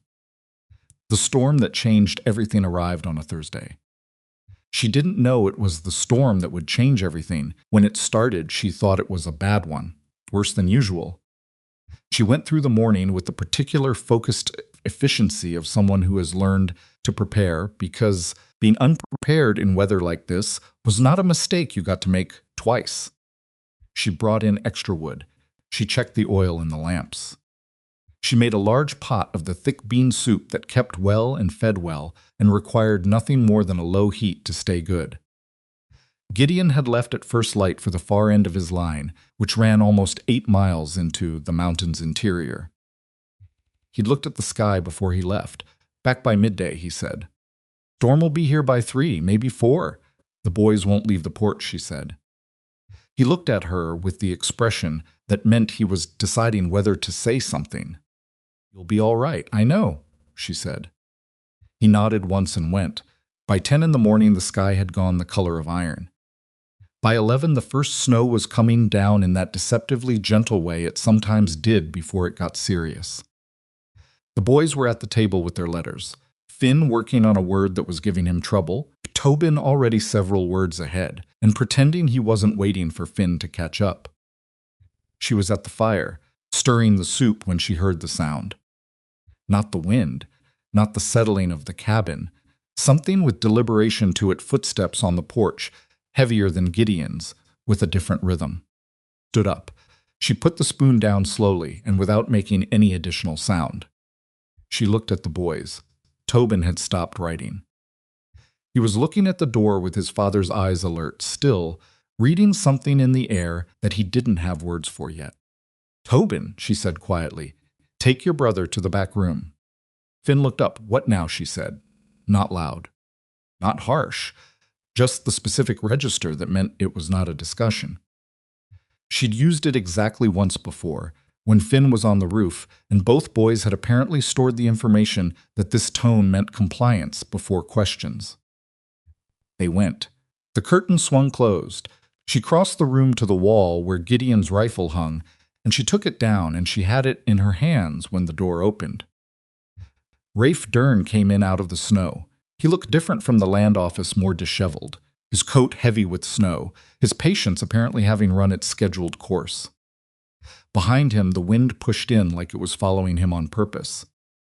He kicked the door shut and looked at her and at the rifle without any particular surprise, which told her he'd expected something like this. I'm not going to take long, he said. You're not going to take any time at all, she said. You're going to turn around and leave the way you came. That rifle's not loaded, he said. You don't know that. I know Rourke went up the mountain this morning with his pack and his rifle, he said. I know the trappers on this peak don't leave loaded weapons around children. He tilted his head. Is it loaded? It was not loaded. The ammunition was in a box on the high shelf that she knew how to re-unload, and she had not done it because she hadn't thought she would need to, not today. Not with the storm coming and Gideon due back by midday, and it was not midday yet, it was not. Where's the map? Rafe said. He said it like a man who has asked the same question many times in many ways and has simplified down to the essential version. I don't have a map, she said. Your father said. My father lied, she said. My father lied the way he breathed, because it was necessary and constant, and he didn't think about it. He told people I had the map because he didn't have it, and he needed to be worth something to the people he was dealing with, and telling them his daughter had it bought him time. That's what I was to him, time. Something moved behind Rafe's eyes. Not doubt exactly. He was not a man who doubted easily, but a recalibration. Then where is it? He said. I don't know, she said. And I don't care. You can tell that to Vane. Rafe's expression shifted. Vane, he said. I know he sent you, she said. I know he's been running you the way he ran my father, giving you information, pointing you where he needs you to go. I know he told you where I was. She kept the rifle up, even unloaded, because the weight of it in her hands was the only advantage she had, and she was not putting it down. What I want to know is why. What does Vane need badly enough to send a man into a blizzard to find a woman he already tried to let freeze to death? Rafe was quiet. He looked at her with an expression she couldn't entirely read, and then he looked around the cabin at the table with the boys' chalkboard, at the fire, at the soup on the hook, and she had the unsettling sense that he was thinking something she wasn't expecting. He told me you didn't know anything, Rafe said, that you were just the daughter. That you'd be easy. I'm not easy, she said. No, he agreed. He seemed almost rueful about it. He said you'd probably take the gold and run if you found it. That you weren't the loyal type. Loyal to what? She said. To a man who threw me out into a blizzard? Loyal to your father's people, Rafe said. He paused, and what she saw in his face then was something she hadn't expected. Something that was not contempt or calculation, but an older, more complicated thing. Something almost like respect. Your father wasn't all bad, he said. He was mostly bad, but not all. I know that, she said. And she did. She'd been carrying the particular grief of a complicated father. For a long time, the grief that wasn't clean because the person you were grieving wasn't clean. That doesn't change anything about this. No, he said. It doesn't. The sound from the back room was small, a creak of floorboard. Rafe's eyes moved to the curtain, and she moved instinctively, 2 steps to the left, putting herself between him and the doorway. His eyes came back to her. The boys, she said, leave. I'm not here for children, he said. I don't care what you're here for, she said. You came into a cabin with 2 little boys in it, and I am telling you to leave. He looked at her for a long moment, at the rifle she was holding unloaded by the barrel end because she'd picked it up wrong and hadn't corrected it and had been hoping he hadn't noticed. At her face, at the curtain. Vane didn't tell me everything, he said, finally. It came out like something he'd been deciding whether to say. About why he needs the map, about what's on it besides the gold. She waited. There's a parcel of land, Rafe said. Surveyed 12 years ago. The survey showed a coal vein running through 3 properties, all 3 of them land Vane was acquiring at the time. All 3 of the previous owners left town. One of them fell off a trail. He looked at her. The map isn't just to the gold, it's a survey map. And it's got signatures on it, witnesses, people who knew about the coal before Vane made those sales. She thought of the surveying payments she'd found in the land office. The parcel numbers, the dates. If that map turns up, she said slowly, it proves he knew the land value before he bought it. That he concealed it from the sellers, and that he arranged to have at least one person who could testify to it removed, Rafe said. Yeah, the fire shifted. The wind outside had gone from significant to serious, the kind of sound that made the walls feel thin. Why are you telling me this? She said. Rafe was quiet for a moment. He looked at the ceiling, then at the floor, then at some point between them that had nothing in particular on it. Because Vane told me you were nobody, he said, and I've been here 3 weeks and you're clearly not nobody. He paused. And because your father owed me money when he died and Vane promised to cover it and hasn't, and I'm getting tired of being owed. The curtain moved. She turned. Finn's face appeared at the edge of it, just his eyes and forehead, the specific amount of a child who is watching something they've been told not to watch. Finn, she said. I'm not in the back room, he said. I'm at the edge of the back room. That is functionally the same thing, she said. Finn looked at Rafe. Rafe looked at Finn. The look that passed between them was brief and uncomplicated. On Finn's end, he was doing the accounting. The same accounting he'd done outside the general store 3 weeks ago. The same assessment of what a person was before anyone had told him what to think about them. Are you leaving? Finn said to Rafe. It was not rude. It was exactly as direct as it needed to be. Rafe looked at him for a moment. Something crossed his face that she hadn't expected. Something tired. Yeah, kid, he said. I'm leaving. He turned to the door. He had his hand on the latch, and then he stopped, not looking at her. The box he left you, Rafe said, before you threw it in the river. Did it have a yellow envelope in it? Waxed shut? She thought about the box she'd thrown without opening. She'd thrown it without opening it because she'd known that whatever was inside it was connected to things she wanted no part of. She'd been angry. She'd been grieving in her specific, complicated way. She'd wanted to be done with all of it. I don't know, she said. I didn't open it. Rafe was quiet for a moment. Saline River, he said. East of Copper Ridge, you said. She hadn't said that. She hadn't said it to him. She'd said it to Gideon in this cabin 4 nights ago. The cold that came through her had nothing to do with the storm outside. Rafe opened the door and the blizzard came through it with him as he went, and the door swung on its hinges and she crossed the room and pulled it shut and stood against it with both hands flat against the wood and thought, he's been up here. He's been on this mountain and close enough to hear through the walls, and they hadn't known.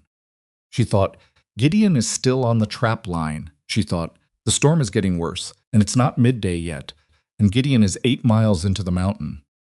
She turned around. Finn and Tobin were both at the curtain now, fully visible, watching her with their father's eyes. Is he gone? Tobin said. He's gone, she said. He was scared of you, Finn said with complete certainty. She looked at him. He wasn't scared of me, Finn. He left, Finn said, as if this were evidence that settled the question. She looked at the door, at the snow coming under it, at the window going white with what was building outside. She looked at the boys. She went to the high shelf and took down the ammunition box, and she loaded the rifle, shell by shell, with hands that were steadier than they had any right to be, and she set it against the wall by the door where she could reach it. And she went back to the fire, and she stirred the soup, and she listened to the storm build, and she waited for Gideon to come home. He did not come home by midday. He did not come home by 1.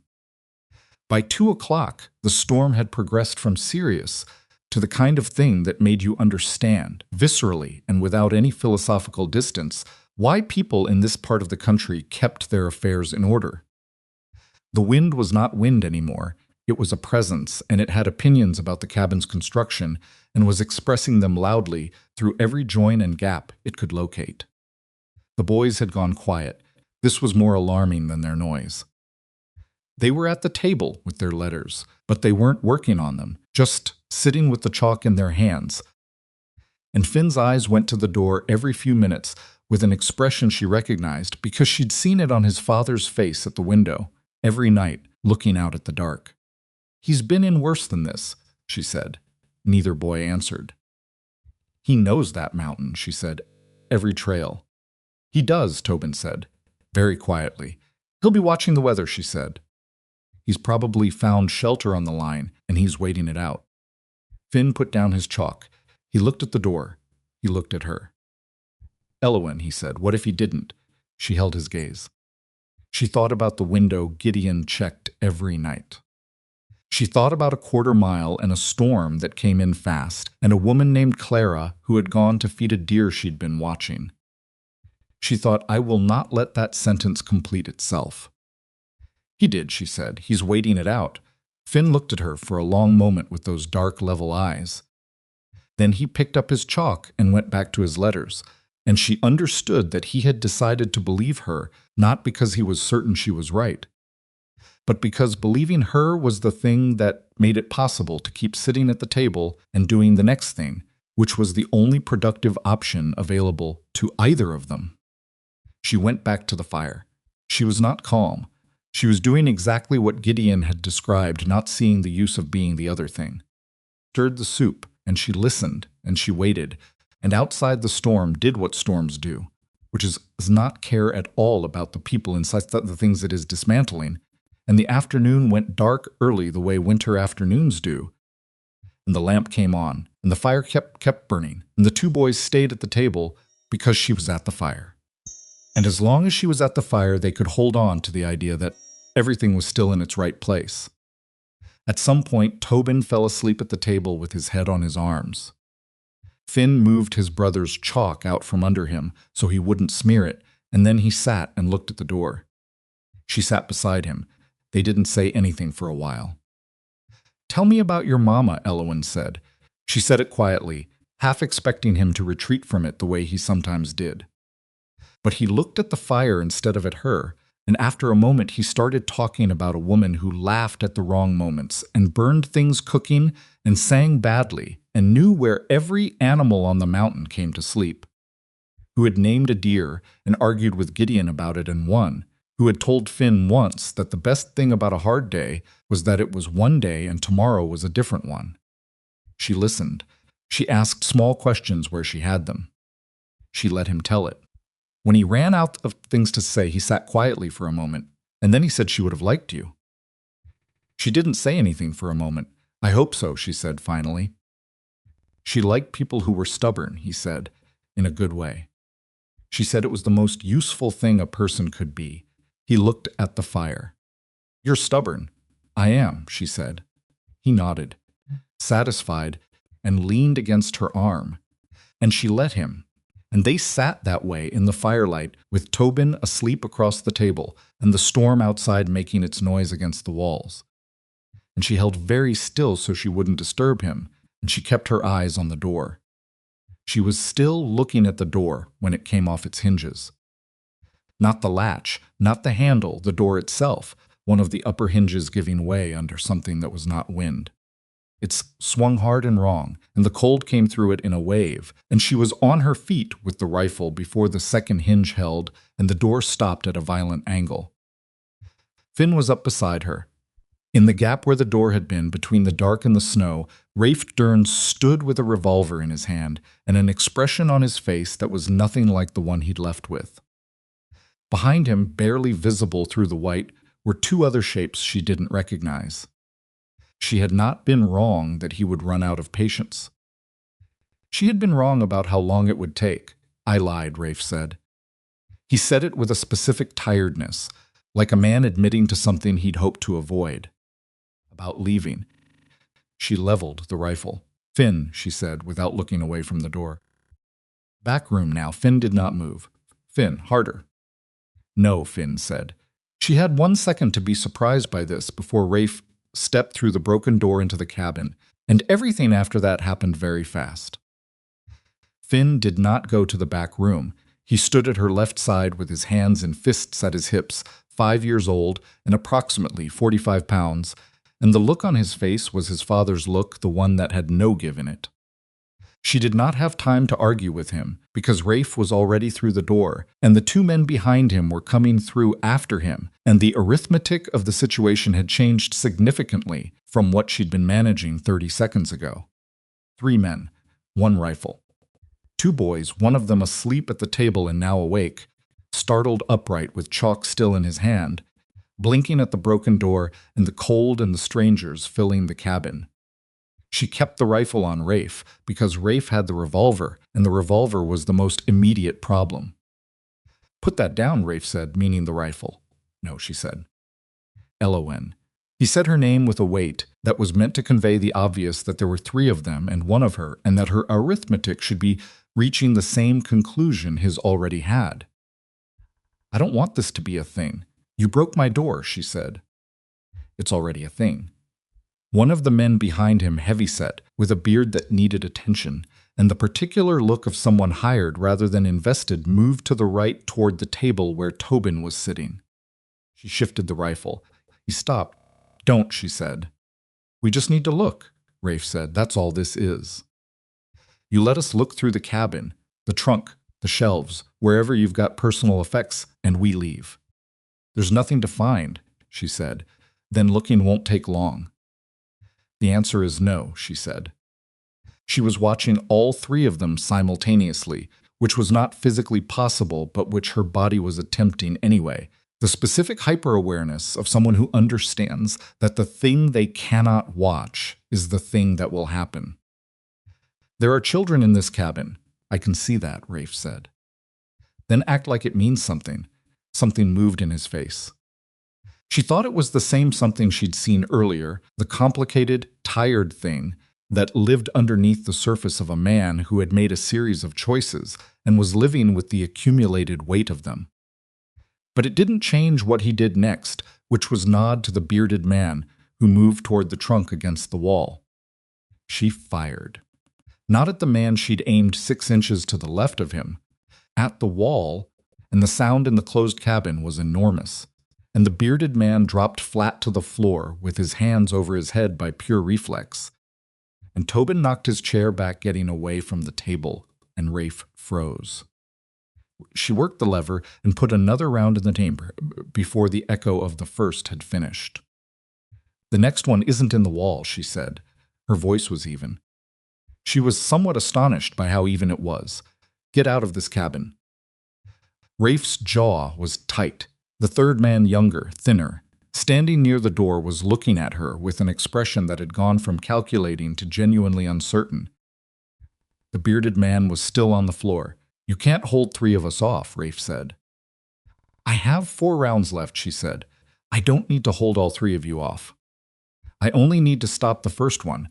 The logic of that settled into the room. "The map isn't here," she said. "I don't have it. I never had it. But you came into this cabin. You frightened 2 children. You broke the door off its hinges. And you pointed a gun in a room with a 5-year-old in it." She looked at him steadily. $20,000 worth this. Rafe looked at her. He looked at Finn, who was still standing at her left side, who had not moved. He looked at Tobin, who was pressed against the back wall with his chalk still in his hand, watching everything with eyes that were too wide and too old for his face. "Kid," Rafe said to Finn. Finn looked at him. "You picked a good one," Rafe said. He said it quietly, like something he hadn't planned to say. He put the revolver back inside his coat. He looked at the bearded man on the floor. "Get up," he said. "We're leaving." The bearded man got up. He looked at Elowen with a mix of residual embarrassment and something she chose to read as reassessment. The younger man near the door had already stepped back out into the snow. Rafe was last.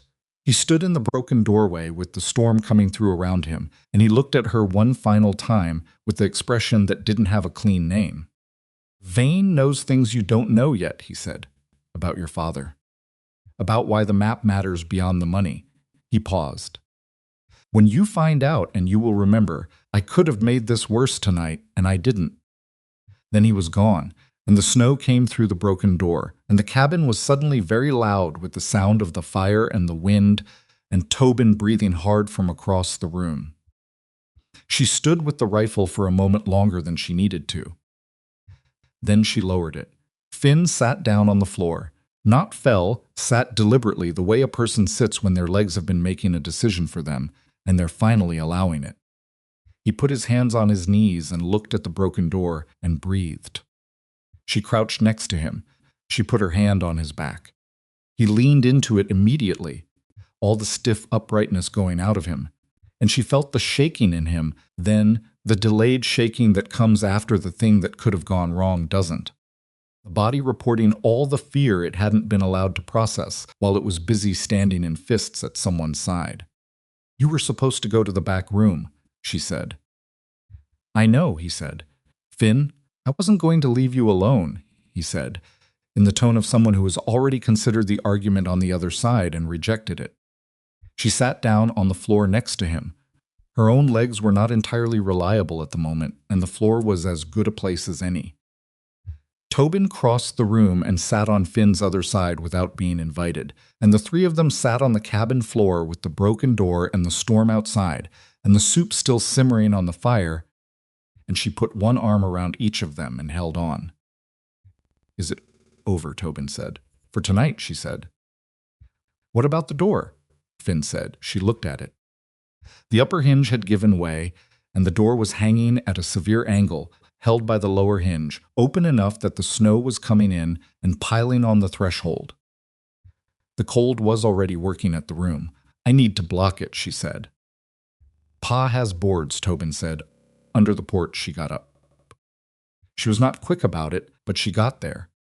She found the boards under the porch, Exactly where Tobin said they'd be a stack of rough lumber. Gideon kept for repairs, and she brought in what she needed, and she leaned it across the doorframe and used the workbench against the back wall for a brace, and it was not pretty, and it would not hold against a determined person, but it blocked the wind and the snow and the immediate cold. She put 2 more logs on the fire. She stood in the middle of the cabin and looked at the blocked door, and the fire, and the boys who were now at the table again, not doing letters, just sitting, and she thought about Rafe's last words. "Vane knows things you don't know yet, about your father. About why the map matters beyond the money. She thought about the waxed yellow envelope. The box she'd thrown into the saline river without opening because she had been angry and grieving and 20 years old and very certain she wanted nothing her father had touched. She thought about what it would mean if the box was still there. She thought about what it would mean if it wasn't. And then, because thinking in circles about things she could not presently act on was a use of energy she could not afford, she went to the fire, and she stirred the soup and she called the boys to eat.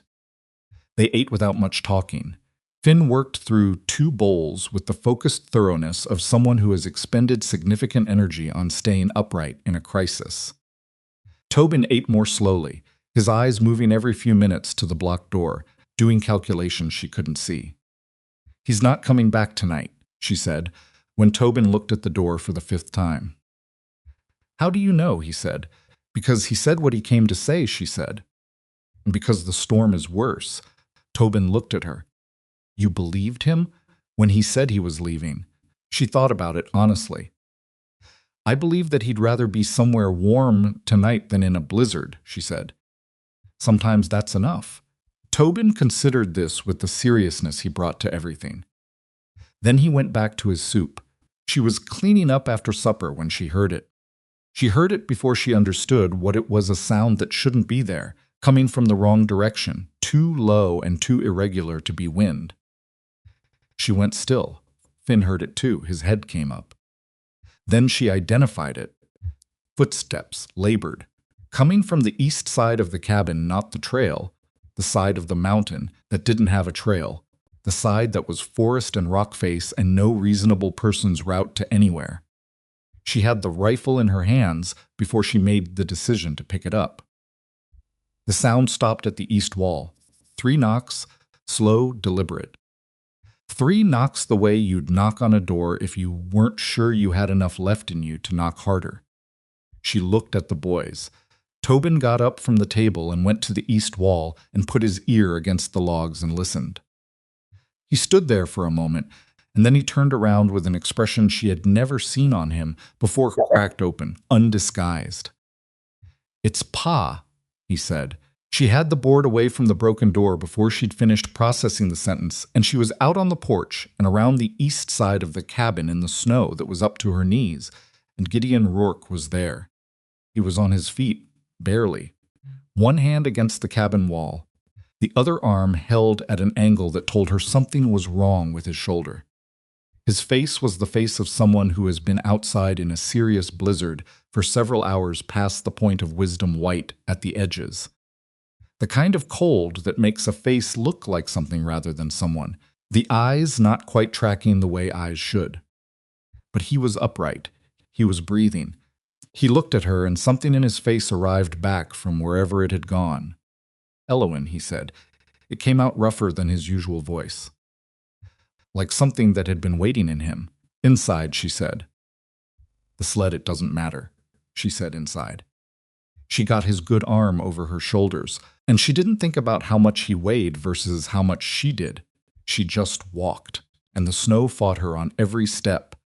And the east wall of the cabin felt like it was 100 yards from where they'd started, and it was not, and that they were through the broken door and into the heat. Finn was there, Tobin was there. They parted for her, and then closed in immediately behind, and she got Gideon to the chair nearest the fire, the same chair Finn had occupied after his roof adventure, and she got his coat off, and then she stopped. His shoulder was wrong. Even through the wool of his shirt she could see the shape of it, the way the right shoulder sat differently from the left. She put her hands on it carefully, the way she'd learned careful pressure, reading the shape, and he hissed through his teeth. "Dislocated," she said. "I know what it is," he said. "How did sled went over a bank," he said, "last mile?" "I had the rope wrapped, and it took me with it." He paused, breathing through the ongoing discomfort of sitting still with it. "Had to leave the sled. Walked back." She tried to do the math of what that meant, a mile through a blizzard with a dislocated shoulder at the end of a full day on the trap line. She stopped trying to do the math because it didn't help anyone. "I need to put it back," she said. "I've done it before." "It's going to hurt." "Do it," he said, Gideon. "It's going to really hurt." Elowen, his voice was flat and patient, do it. She did it. She braced, she positioned, and she moved with the particular combination of speed and angle that her mother had shown her once on a man in a worse state than this one. And Gideon made a sound that was not a word, and then went very still, and the shoulder was back. He sat with his eyes closed for a moment, breathing slowly. Coming back to himself, the boys were at either side of his chair. Finn had his hand on his father's knee, not saying anything, just keeping contact. Tobin was watching his father's face with the careful attention of someone monitoring a situation. After a moment, Gideon opened his eyes. He looked at Elowen. Then he looked at the blocked door, with the boards leaned across it, and the lower hinge, still holding the door, canted at its wrong angle. His expression shifted. "Tell me," he said, she told him. She told him about Rafe coming back. The three of them. The door. The shot she'd fired into the wall. She told him what Rafe had said before he left about Vane, about her father, about things she didn't know yet. She told him about the yellow envelope and the river and what it might mean. She told it plainly and in order, and she watched his face while she did it. He listened without interrupting. His expression moved through several things she could read, and one or two she couldn't. And when she finished, he was quiet for long enough that Finn said, "Pa," with a small amount of concern in it. "I'm here," Gideon said. He looked at the fire. "The shot you aimed clear?" "In the wall," she said. 6 inches left." He was quiet another moment. "The rifle was loaded. I loaded after Rafe the first time," she said. "When I realized he'd been close enough to hear through the walls." He looked at her then. Not the accounting looked something else, something with more in it. "Finn," Gideon said, "did you go to the back room when she told you to?" Finn was quiet for a fraction of a second too long. "Finn," Gideon said again, same tone. "I went to the edge of the back room," Finn said. Gideon looked at his son. Finn met his eyes with the expression of a child who is not going to apologize for the thing he doesn't believe he did wrong, which in this case was staying. Gideon held the look for a long moment, and then he put his good hand on Finn's head, the same gesture he'd used after the roof, the flat palm briefly resting. "All right," he said quietly. "That's all?" Finn said. "That's all," Gideon said. Finn appeared to accept this verdict, though she could see he was filing the question of what it meant for later consideration. "You need food," she said to Gideon. "I need to fix the door," he said, beginning to get up. "You need food," she said again, putting her hand briefly on his good shoulder in a way that was not quite pressure but was a clear position. "The door is blocked. It'll hold tonight. Eat first." He looked at her hand, then at her face. He sat back down. She brought him soup and bread, and she made him eat it before she let the conversation continue. Because he had been outside in a blizzard for 3 hours past the point he should have been, and his body needed fuel before it needed information. And he ate without argument, which told her more than anything else how depleted he actually was. The boys ate the bread she'd made that afternoon. Finn ate his without noticing it. Tobin ate his watching his father, and at some point the watching became satisfied and he ate the rest of his without watching at all. She sat across from Gideon and waited. When he finished, he set the bowl down and he looked at her and he said, "I need to go to Dale Humphrey tomorrow." "Tomorrow the storm is the cover," he said.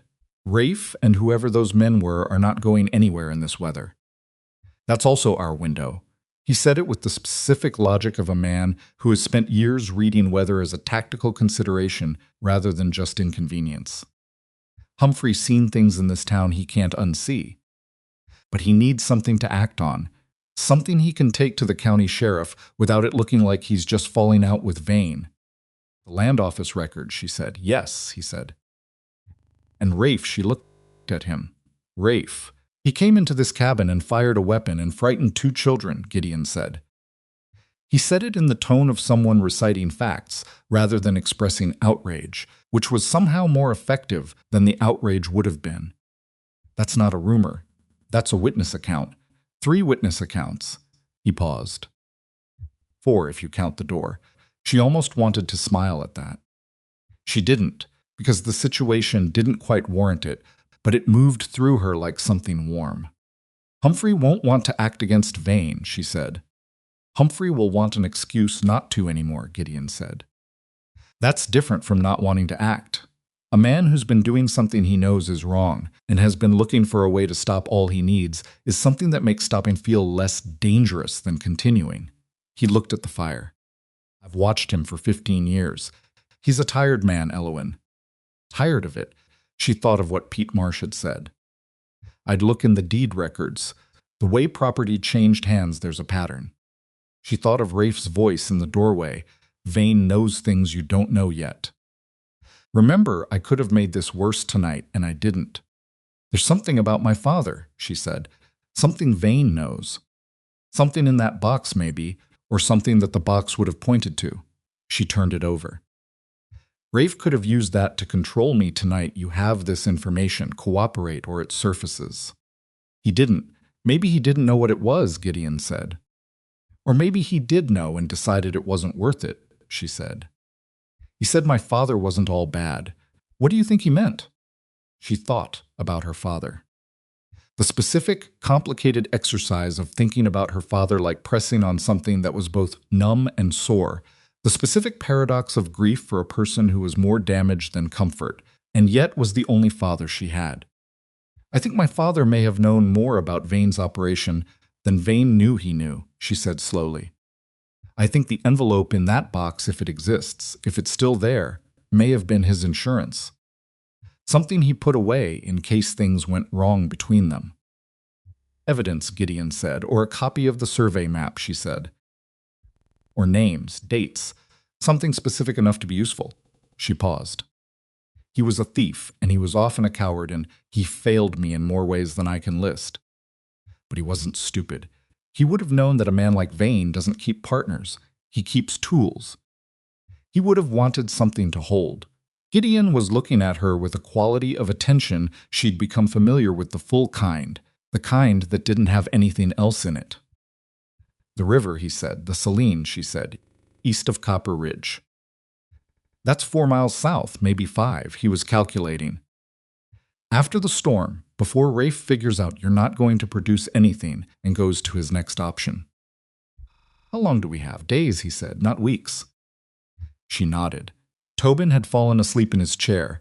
Finn was fighting it, his head dipping and snapping back up with the stubborn regularity of a child who will not admit to being tired under any circumstances. She got up and took Tobin to bed and then came back for Finn, who said, I'm not sleeping with great conviction, and was asleep before she reached the doorway with him. She laid them both down and stood in the doorway of their room for a moment, looking at them, Finn's fists still loosely clenched even in sleep, Tobin's face gone entirely peaceful, the darned sock still in his pocket. Probably. She went back to the main room. Gideon had gotten up and was looking at the blocked door. He put his hand against the board she'd braced and pressed, testing the strength of it, and she watched him run through the same structural reasoning she'd applied when she put it up, looking at where the brace met the workbench, at the angle of the leaning boards, at what it would hold against, and what it wouldn't. Solid enough for tonight, she said. I know, he said. You did it right. He didn't say it like a compliment. He said it like a fact, which was better. He turned from the door. He looked at the room, at the fire. The table, the bowls she'd stacked from supper, the boys' chalkboard on the wall, with Elowen and Clara written on it in Finn's careful hand. He looked at that board for a moment. I didn't know he wrote that, he said. About a week ago, she said. He did it himself. I helped him spell Clara. Gideon was quiet. He asked about her, she said carefully. Tobin did too. I let them talk. I hope that was... It's all right, he said. He said it the way he'd said it to Finn about the back room, like something that had cost him something to say, but was still the right thing. She picked up the bowls and took them to the wash basin and gave him the moment without making it a production. After a while, he said, I need to tell you something. She put the bowls down and turned around. He was standing at the table. He had his good hand on the back of the chair, the fourth chair, the one with its back against the wall. He wasn't looking at it, but he was touching it, and she understood that this was not incidental. The surveying payments you found in the land records, he said. The company name, do you remember it? She had it in her notes. She went to her coat and found the folded paper and brought it back and read it to him. He was quiet for a moment. Colm Pruitt ran a surveying operation under 3 different names, he said, depending on what the work was and who it was for. That name is one of them. She looked at him. Pete Marsh mentioned Pruitt. Said he fell off a trail. He did, Gideon said. I found him. He said it flatly, without any particular color in it, but she heard what was underneath the flatness, the specific weight of finding something you were not supposed to find and carrying it for years with nowhere to put it. I was running a different line then, the south slope. 3 years before Clara died, Pruitt's body was at the bottom of a rock face on a trail he'd walked 100 times. A trail with good footing and a wide path. He paused. I reported it to Humphrey. Humphrey said it was an accident. Vane sent a letter of condolence to Pruitt's family in Denver and paid for the burial. You didn't believe it was an accident, she said. I didn't know what I believed, he said. I knew what I saw, which was a trail no experienced man falls off of unless something helped him. I knew Humphrey filed it as accident without asking questions. And I knew Vane organized the burial fast, which is a practical thing to do but also a convenient one. He looked at her. I had 2 boys and a wife, and I was a trapper who'd found a body on a south slope trail. I filed it away. She understood. She understood it completely, the calculation of a man with a family, with people depending on him, with the specific arithmetic of what happens when you say something inconvenient about a powerful man in a town where that man's opinion filtered through everything. You put it away. You went back to your trap line. You weren't proud of it later, but you understood why you did it. You're not filing it away now, she said. No, he said. He took his hand off the chair. They came into this cabin tonight. They came in here with my boys in it. He says it the same way he'd said everything else level, without theater. But the level itself had changed. It was the level of something fully decided. I'm going to Humphrey tomorrow. I'm going to tell him about Pruitt. I'm going to give him your records from the land office. And I'm going to tell him what happened tonight with all 3 of us as witnesses. He looked at her steadily. If that doesn't move him, we go to the county sheriff directly. With or without Humphrey, she looked at him. The fire was lower than it should be, and the lamp was the main light now, and in it he looked tired and cold and absolutely certain. And she thought of Tobin's metaphor, the fire that makes heat but not light, and she thought, that was then. I'll write it up tonight, she said. A proper account. Dates, names, what I saw in the land office, what Rafe said. She paused. I'll include Pruitt, everything you just told me. All right, he said. It needs to be my account, she said. In my handwriting, signed with my name. If it's going to mean anything, it has to come from me directly. If Humphrey dismisses it because of my name, because I'm Amos Hart's daughter, then we know where he stands and we go to the sheriff with it. Gideon nodded. She got the ledger from her coat pocket. She sat down at the table and she opened it to the next blank page after her notes, and she began to write. The scratch of the pen was the loudest sound in the cabin for a while, alongside the fire and the wind that was starting to ease after hours of its worst behavior. Gideon fixed himself coffee, the kind he made, black and too hot, and sat across from her while she wrote. He didn't talk. He didn't need to. The specific quality of his presence across the table was the thing she'd been registering for weeks and finally had a word for: steadiness. Not ease, not comfort, not the uncomplicated warmth of someone who hadn't been through things. The steadiness of someone who had been through things and had not been made less by them, only more specific. She wrote for an hour and a half. When she finished, she set down the pen and read through it. It was good, clear, and ordered, nothing extra in it, just what happened and what she could verify and what she witnessed. She'd written it the way you'd write something you expected to be read by someone who was looking for reasons not to believe you, which meant she'd stripped out every phrase that sounded like argument and left only the facts standing. She slid it across the table. he read it. He took longer than she expected, which meant he was reading it carefully rather than scanning it, and when he finished, he looked up. "There's one thing missing," he said. She looked at him. "The river," he said. "You need to write down that the box exists. That your father's effects were disposed of in the Sutlejn River east of Copper Ridge approximately 2 years ago, and that there may be a sealed envelope among them." He paused. "If we find it, we need a record that you always knew where it was. It shows you weren't hiding it." She took the ledger back and added a paragraph at the end. She read it back to herself. "Will he believe me?" she said. "Humphrey, he'll believe the land records," Gideon said. "And he'll believe the door." She looked at the blocked doorway. The boards were holding. The wind outside had quieted to something manageable. Through the gap at the bottom, she could see the snow had stopped, or nearly a few drifting flakes catching the lamplight.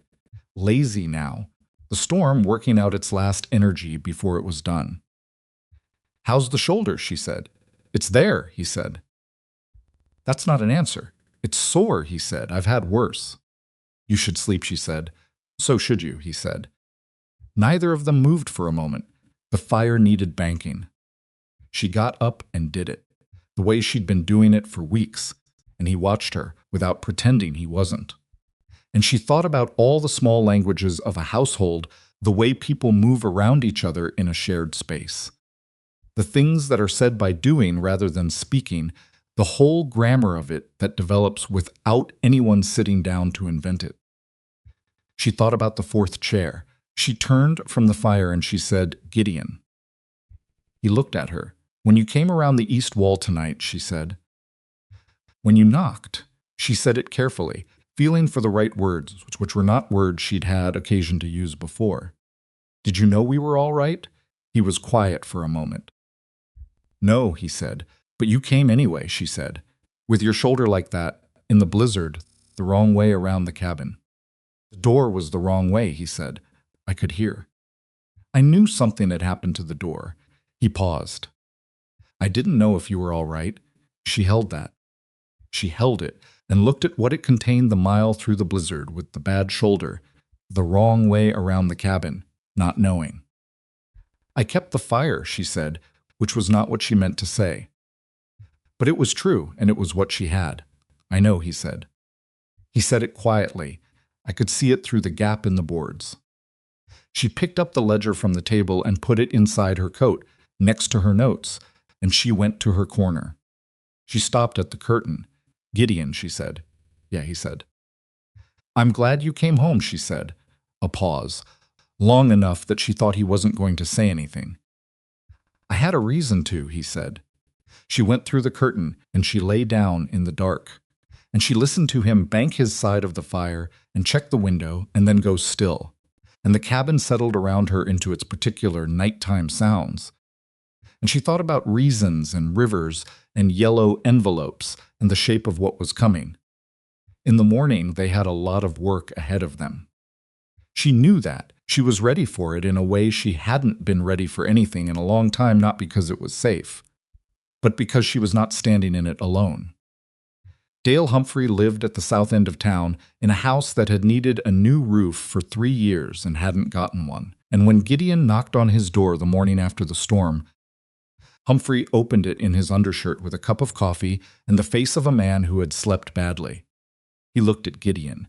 He looked at Elowen. He looked at the ledger she was holding. "I wondered when you'd come," he said. "You knew," Gideon said. "I knew something," Humphrey said. He stood back from the door. "Come in. Coffee's hot." They went in. The house was as worn as the outside suggested a working house, a bachelor's house, with a daughter's drawing tacked to the wall near the kitchen table, colored in the specific way of a child who is serious about staying inside the lines. Humphrey set 2 more cups on the table and poured without asking and sat down heavily in the chair that had his shape in it. He looked at the ledger. "Land records," he said. "And a witness account," she said. Signed, he picked it up, he read. She watched his face while he read. It was the face of a man doing the specific arithmetic she'd been counting on, the calculation of what it costs to act against a man like Vane, set against what it costs to keep not acting. with the particular weight of last night on one side of the scale. He set the ledger down. The door, he said. He broke the door off. Upper hinge, Gideon said. Elowen repaired it with boards. I saw it this morning. Humphrey looked at his coffee. He turned the cup in his hands. He had the hands of a man who'd done hard work before the deputy job calloused, scarred at the knuckles, honest hands that had been idle in the wrong kinds of ways for too long. Pruitt, he said, you filed it as accident, Gideon said. Without judgment, just the fact. Vane told me to, Humphrey said. He said it with the specific flatness of a man confessing something he'd been carrying. Not directly. He never does anything directly. But he was very clear about what he expected the report to say. He paused. I had a job. I had a daughter who needed feeding. Pruitt was already dead, and filing it different wasn't going to change that. Now? Elowen said. Humphrey looked at her. He had not looked at her directly since they sat down. He'd been looking at the ledger, at Gideon at his coffee, but now he looked at her with the direct, tired eyes of a man who has decided something. Your name is Hart, he said. I know what that means in this town. I know what Vane's been doing with it. He set down the cup. I've been letting him do it. Yes, she said. She didn't say it harshly. It was just true. I've got a daughter, he said. I know, she said. He was quiet for a moment, and she understood that he was thinking about his daughter, the way the people who care about their children think about them at decisive moments, not about who they are now, but about who they will have to live with later. About what kind of man their father turned out to be when it mattered. There's a federal marshal, Humphrey said, out of Denver. Name of Aldous Cross. He and I served together a long time ago before I ended up here. He looked at Gideon. If I write to him with your records, with the Pruitt information, with the witness account, he can be here in 4 days. Maybe 5. We don't have 4 days before Rafe makes a different decision, Elowen said. No, Humphrey said, but I can make sure Rafe doesn't make a different decision. He stood up. He went to the coat rack by the door and took his deputy's badge off the shelf where it had been sitting not on his shirt, she noticed. On a shelf, like something he took off when he came home and he pinned it to his shirt. It looked different on him than she would have expected. It looked right in the way that things that have been in the wrong place for too long look right when they finally move. I'll go to Rafe today, he said. Tell him he's on notice. That I know who he is and why he's here, and that if he touches anyone connected to the Rourke household, I'll have him in irons before he can blink.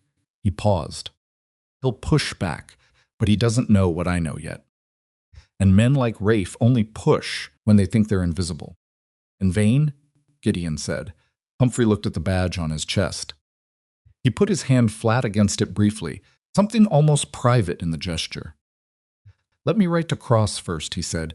Vane's been here 12 years. He's not going anywhere in the next 4 days. He looked at Elowen. Can you get to the river? The Saline? Before Rafe figures out you're moving. If we go tomorrow, she said, before he expects it. Then go tomorrow, Humphrey said. If that envelope is there, if there's anything there, bring it straight to me. Not to anyone else in this town. He looked at her with the direct, tired eyes. I know I don't have the right to ask you to trust me. I know what I've been and what I've let happen, but I'm asking anyway. She looked at him for a moment. She thought about what trust cost and what it was worth, and the difference between trusting because you had no other option and trusting because someone had decided to earn it. I'll bring it to you, she said. He nodded once. He went to the desk in the corner and he sat down and he started writing. She and Gideon left him to it. On the street outside, the storm's aftermath was everywhere, snow piled against every surface.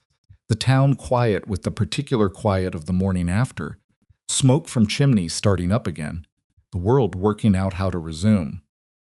A woman across the street looked at Elowen and looked away, the familiar practiced motion. A man coming out of the feed barn saw Gideon and raised a hand in greeting, and then saw who was with him, and the hand dropped and he went inside. She was used to it. It still landed. Gideon walked beside her toward the horses they'd tied at the post.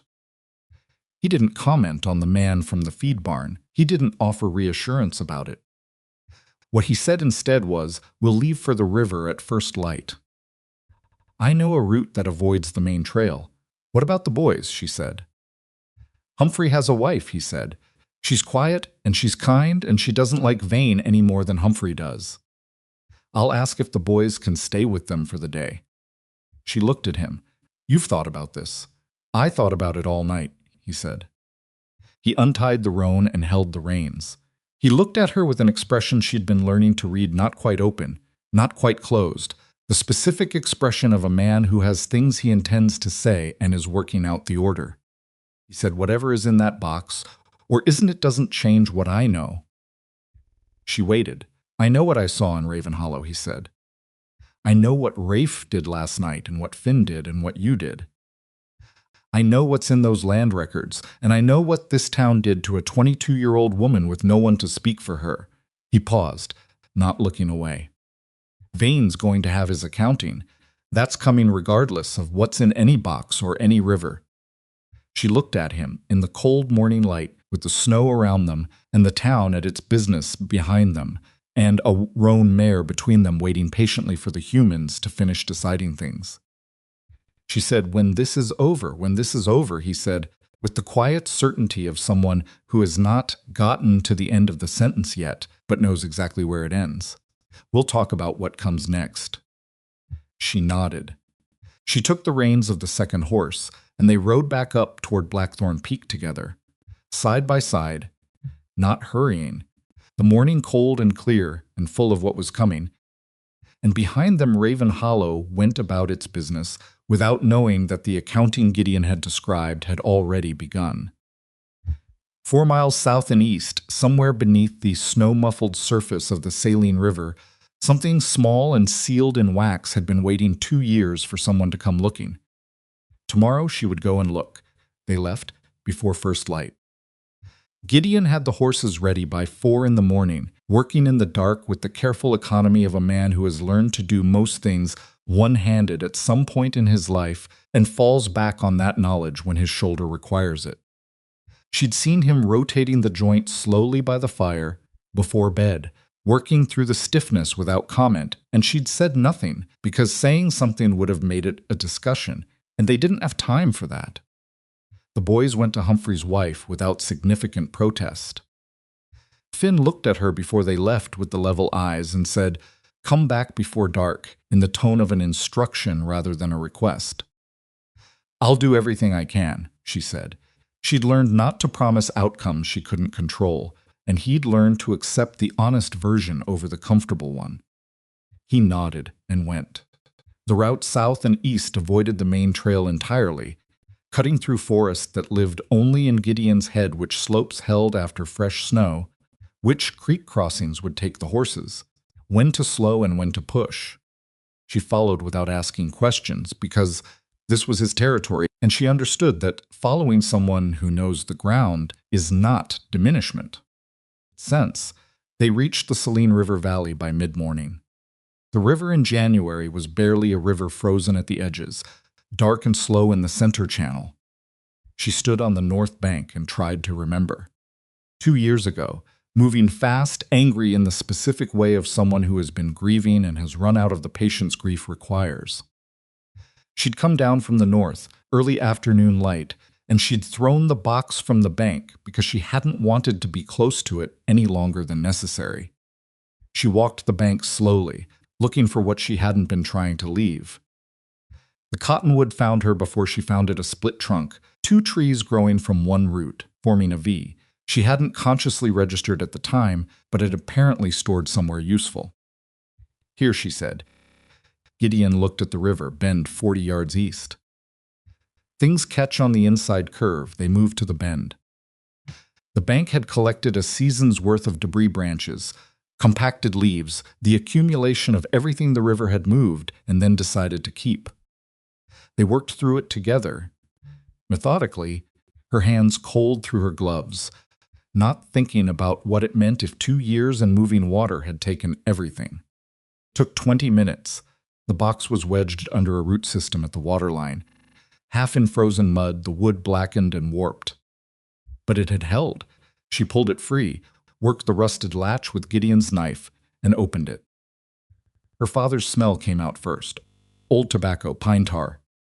The specific smell of a person she had not chosen to be near since she was 19 years old.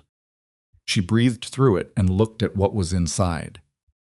A watch, a folded letter in her mother's handwriting, a small photograph on tin herself at maybe 8 years old, squinting against the sun. She had not known he kept this, and at the bottom, sealed in yellowed wax with her father's thumbprint pressed into it, the envelope. She broke the seal. Inside was a copied survey document and one page of her father's handwriting, cramped and slanting, the writing of a man who'd taught himself to write after he was grown. She read the letter first. It was addressed to no one.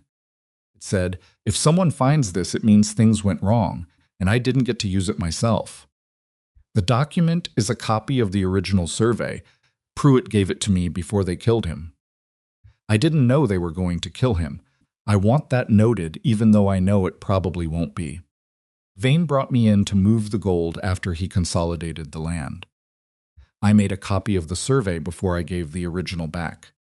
If you're reading this, holding it over him didn't work." She read it twice. Then she opened the survey. It was dense with notation, but readable enough. The coal vein ran through 3 properties in a long diagonal band. Pruitt's signature at the bottom, dated 14 years ago. And at the top, in a different hand, a notation she hadn't expected, commissioned by S. Vane for private reference.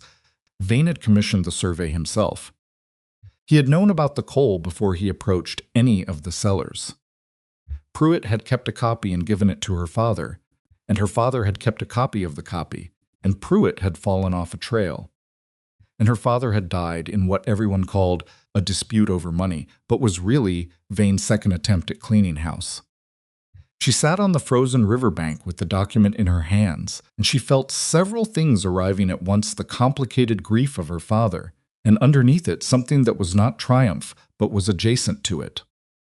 The feeling of a pattern finally made visible, years of damage with a source and a name attached.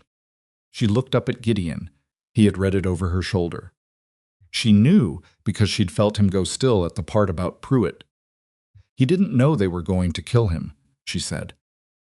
No, Gideon said, without inflection, not the same as without feeling. I don't know if that matters. It might not, he said. But he wrote it down. He needed someone to know it. She put the documents back in the envelope. She put the envelope inside her coat. She looked at the tin photograph, still in the box herself at 8, squinting at the sun, not knowing yet what was coming. She took the photograph. She left the watch. She wasn't sure why. It felt right. Humphrey read the documents at his kitchen table 2 hours later with the careful attention of a man who has suspected the shape of something for years and has finally seen it drawn out in full. He set them down and said, "This is enough. More than enough." He looked at her. "I sent the letter to Cross 4 days ago. He'll be here tomorrow." Marshal Aldous Cross arrived on a Thursday, compact and direct and somewhere in his 50s, with a gray mustache and the specific quality of attention of someone who makes a living out of hearing what people say and also what they don't say. He looked at her when she came in, and he looked at her like a witness, which was the most dignity any one official had offered her in 2 years. She told it in order, all of it. She put the documents on the table and she let him read them, and she answered his questions directly without embellishment, because embellishment is for people who aren't sure the truth is enough. When she finished, he looked at her and said, "How long has Vane been doing this to you?" 2 years actively, she said. The setup was older. He nodded. "Because your father knew about him, and you were the leverage your father might have used." "He needed me poor and discredited and easy to dismiss," she said. Cross put the documents in a folder and stood up.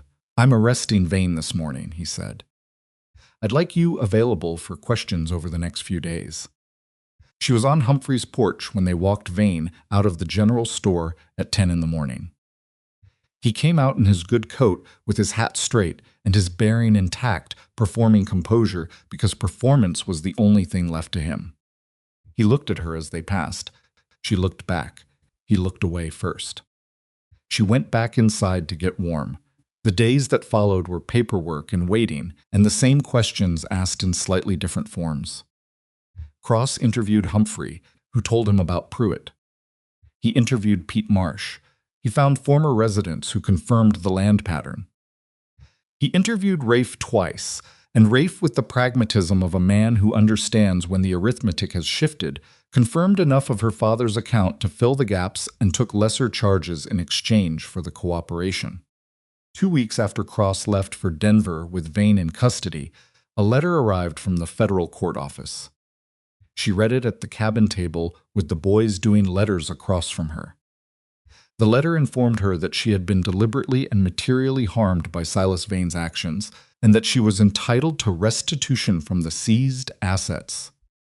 The amount named made her sit still for a moment longer than she usually sat still. "What does it say?" Finn said, reading her face. She told him. He looked at Tobin. "That's a lot," Tobin said. "It is," she said. "What are you going to do with it?" Finn asked, with the pure curiosity of someone who has not yet learned that this question is considered impolite. She hadn't answered that question yet. She'd been not answering it for 2 weeks, waiting to know what she actually wanted rather than what she thought she should want. "I don't know yet," she said, and that was honest. 3 days later, a delegation came up from Raven Hollow. 6 people, including Harlan Birch and Margaret Sohn from the boarding house, standing on the porch with the discomfort of people whose rehearsal has not quite prepared them for the actual moment of delivery. She let them stand there briefly, not out of cruelty, or mostly not, and then she opened the door and said, "Come in," and she made coffee. "Because that is what you do." Harlan looked at the table when he spoke. "What I did wasn't right," he said. "I knew it, and I did it anyway, because Vane told me to, and I was afraid of what happened to people who didn't." A pause. "That's not an excuse. I know fear," she said. "I understand what it does to people. That doesn't make what you did all right, but I hear you." Margaret looked at her straight.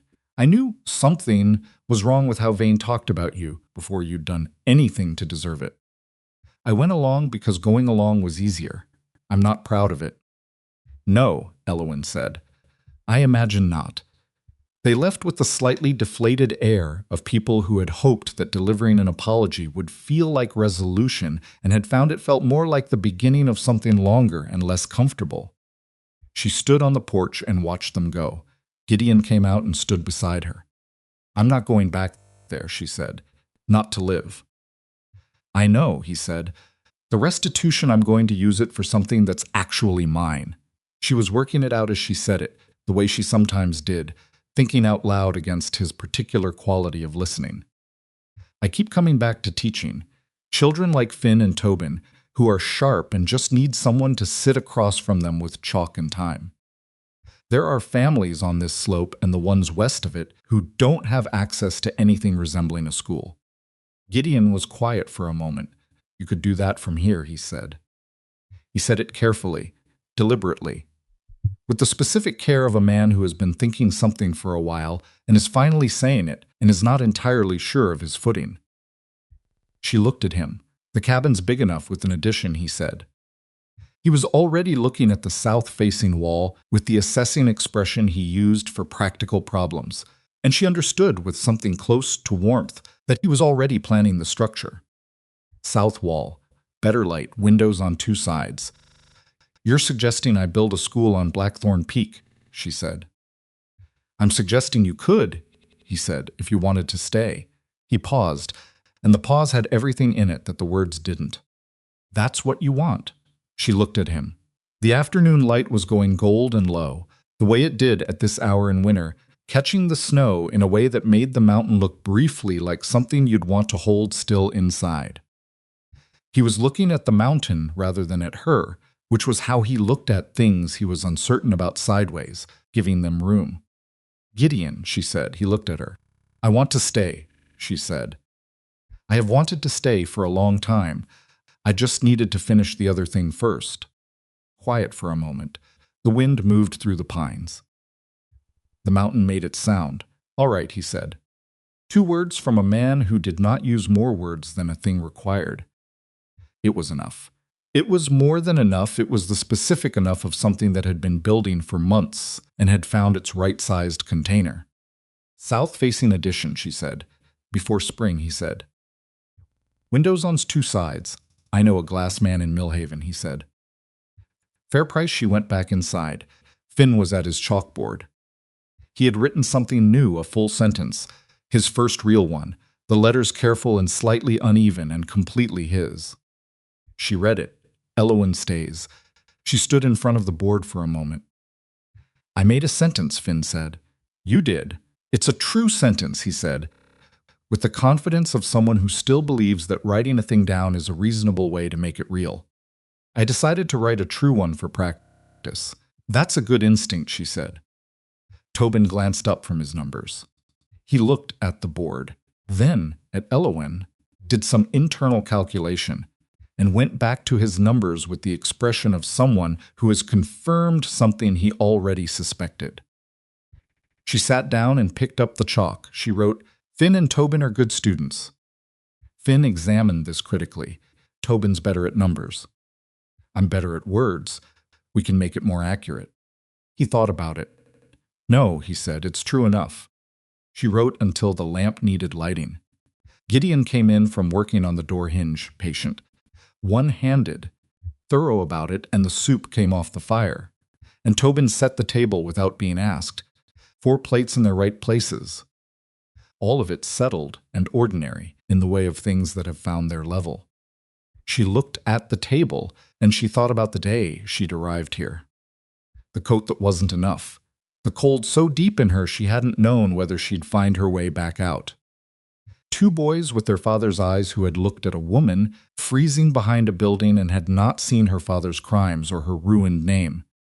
They had simply seen a person, cold, hungry, worth something. The world makes you what it calls you if you let it long enough. She had been letting it for 2 years not because she believed it, but because she hadn't had anywhere else to stand. And she had not understood until she climbed this mountain that refusing to be what they called you was not stubbornness or damage. It was the most human thing she'd ever done. She had come up this mountain to survive. She had stayed to live. The distance between those 2 things is the whole story. Surviving is keeping your body going when everything is working against it. Living is building something worth keeping, not because the world gives you permission, not because everyone around you finally decides you deserve it, but because you stopped waiting for that permission and built it anyway. Out of bread dough and chalk lessons and a repaired sock and a door, you braced with boards from under the porch and held against the dark until morning. 2 children had known she was worth something before she did. The man who'd carried her coat had figured it out second. She had been last to arrive at the conclusion, as people so often are about themselves. Finn looked up from his board. He had written 1 more sentence. Better than yesterday is still better. She looked at it. She thought, yes, it is. She thought about Gideon at the window, not afraid anymore, or not only afraid, but keeping the habit because habits built from love are not so easily broken and maybe should not be. Thought about Tobin's darned sock. She thought about Finn on the roof, on his back in the snow, saying, I'm okay before he'd finished landing. She thought about a man who said, I'm not calm, I just don't see the use of being the other thing, which was the most honest description of courage she had ever heard. None of it was perfect. None of it was clean. The boys still argued, and the door still swung wrong on its repaired hinge, and Gideon's shoulder would be sore until spring and possibly past it. And she still woke sometimes at 3 a.m. with the specific panic of someone who has lost things and has not entirely trusted yet that the good things are real. But she was here at this table, with these people. That was not nothing. That was in fact everything. Supper was loud and ordinary, and the soup was hot, and the bread had the ridge of darker crust that Finn had decided was non-negotiable. And afterward, Tobin showed Finn a card game he'd learned from Humphrey's wife, and they argued about the rules with the focused intensity of people for whom the rules genuinely matter. and Gideon sat across from her with his coffee, and they let the argument run, because some things don't need managing. They just need to be allowed to be what they are. She sat in the middle of all of it, and she did not try to be somewhere else. She was exactly where she was, which was, it turned out, exactly where she wanted to be.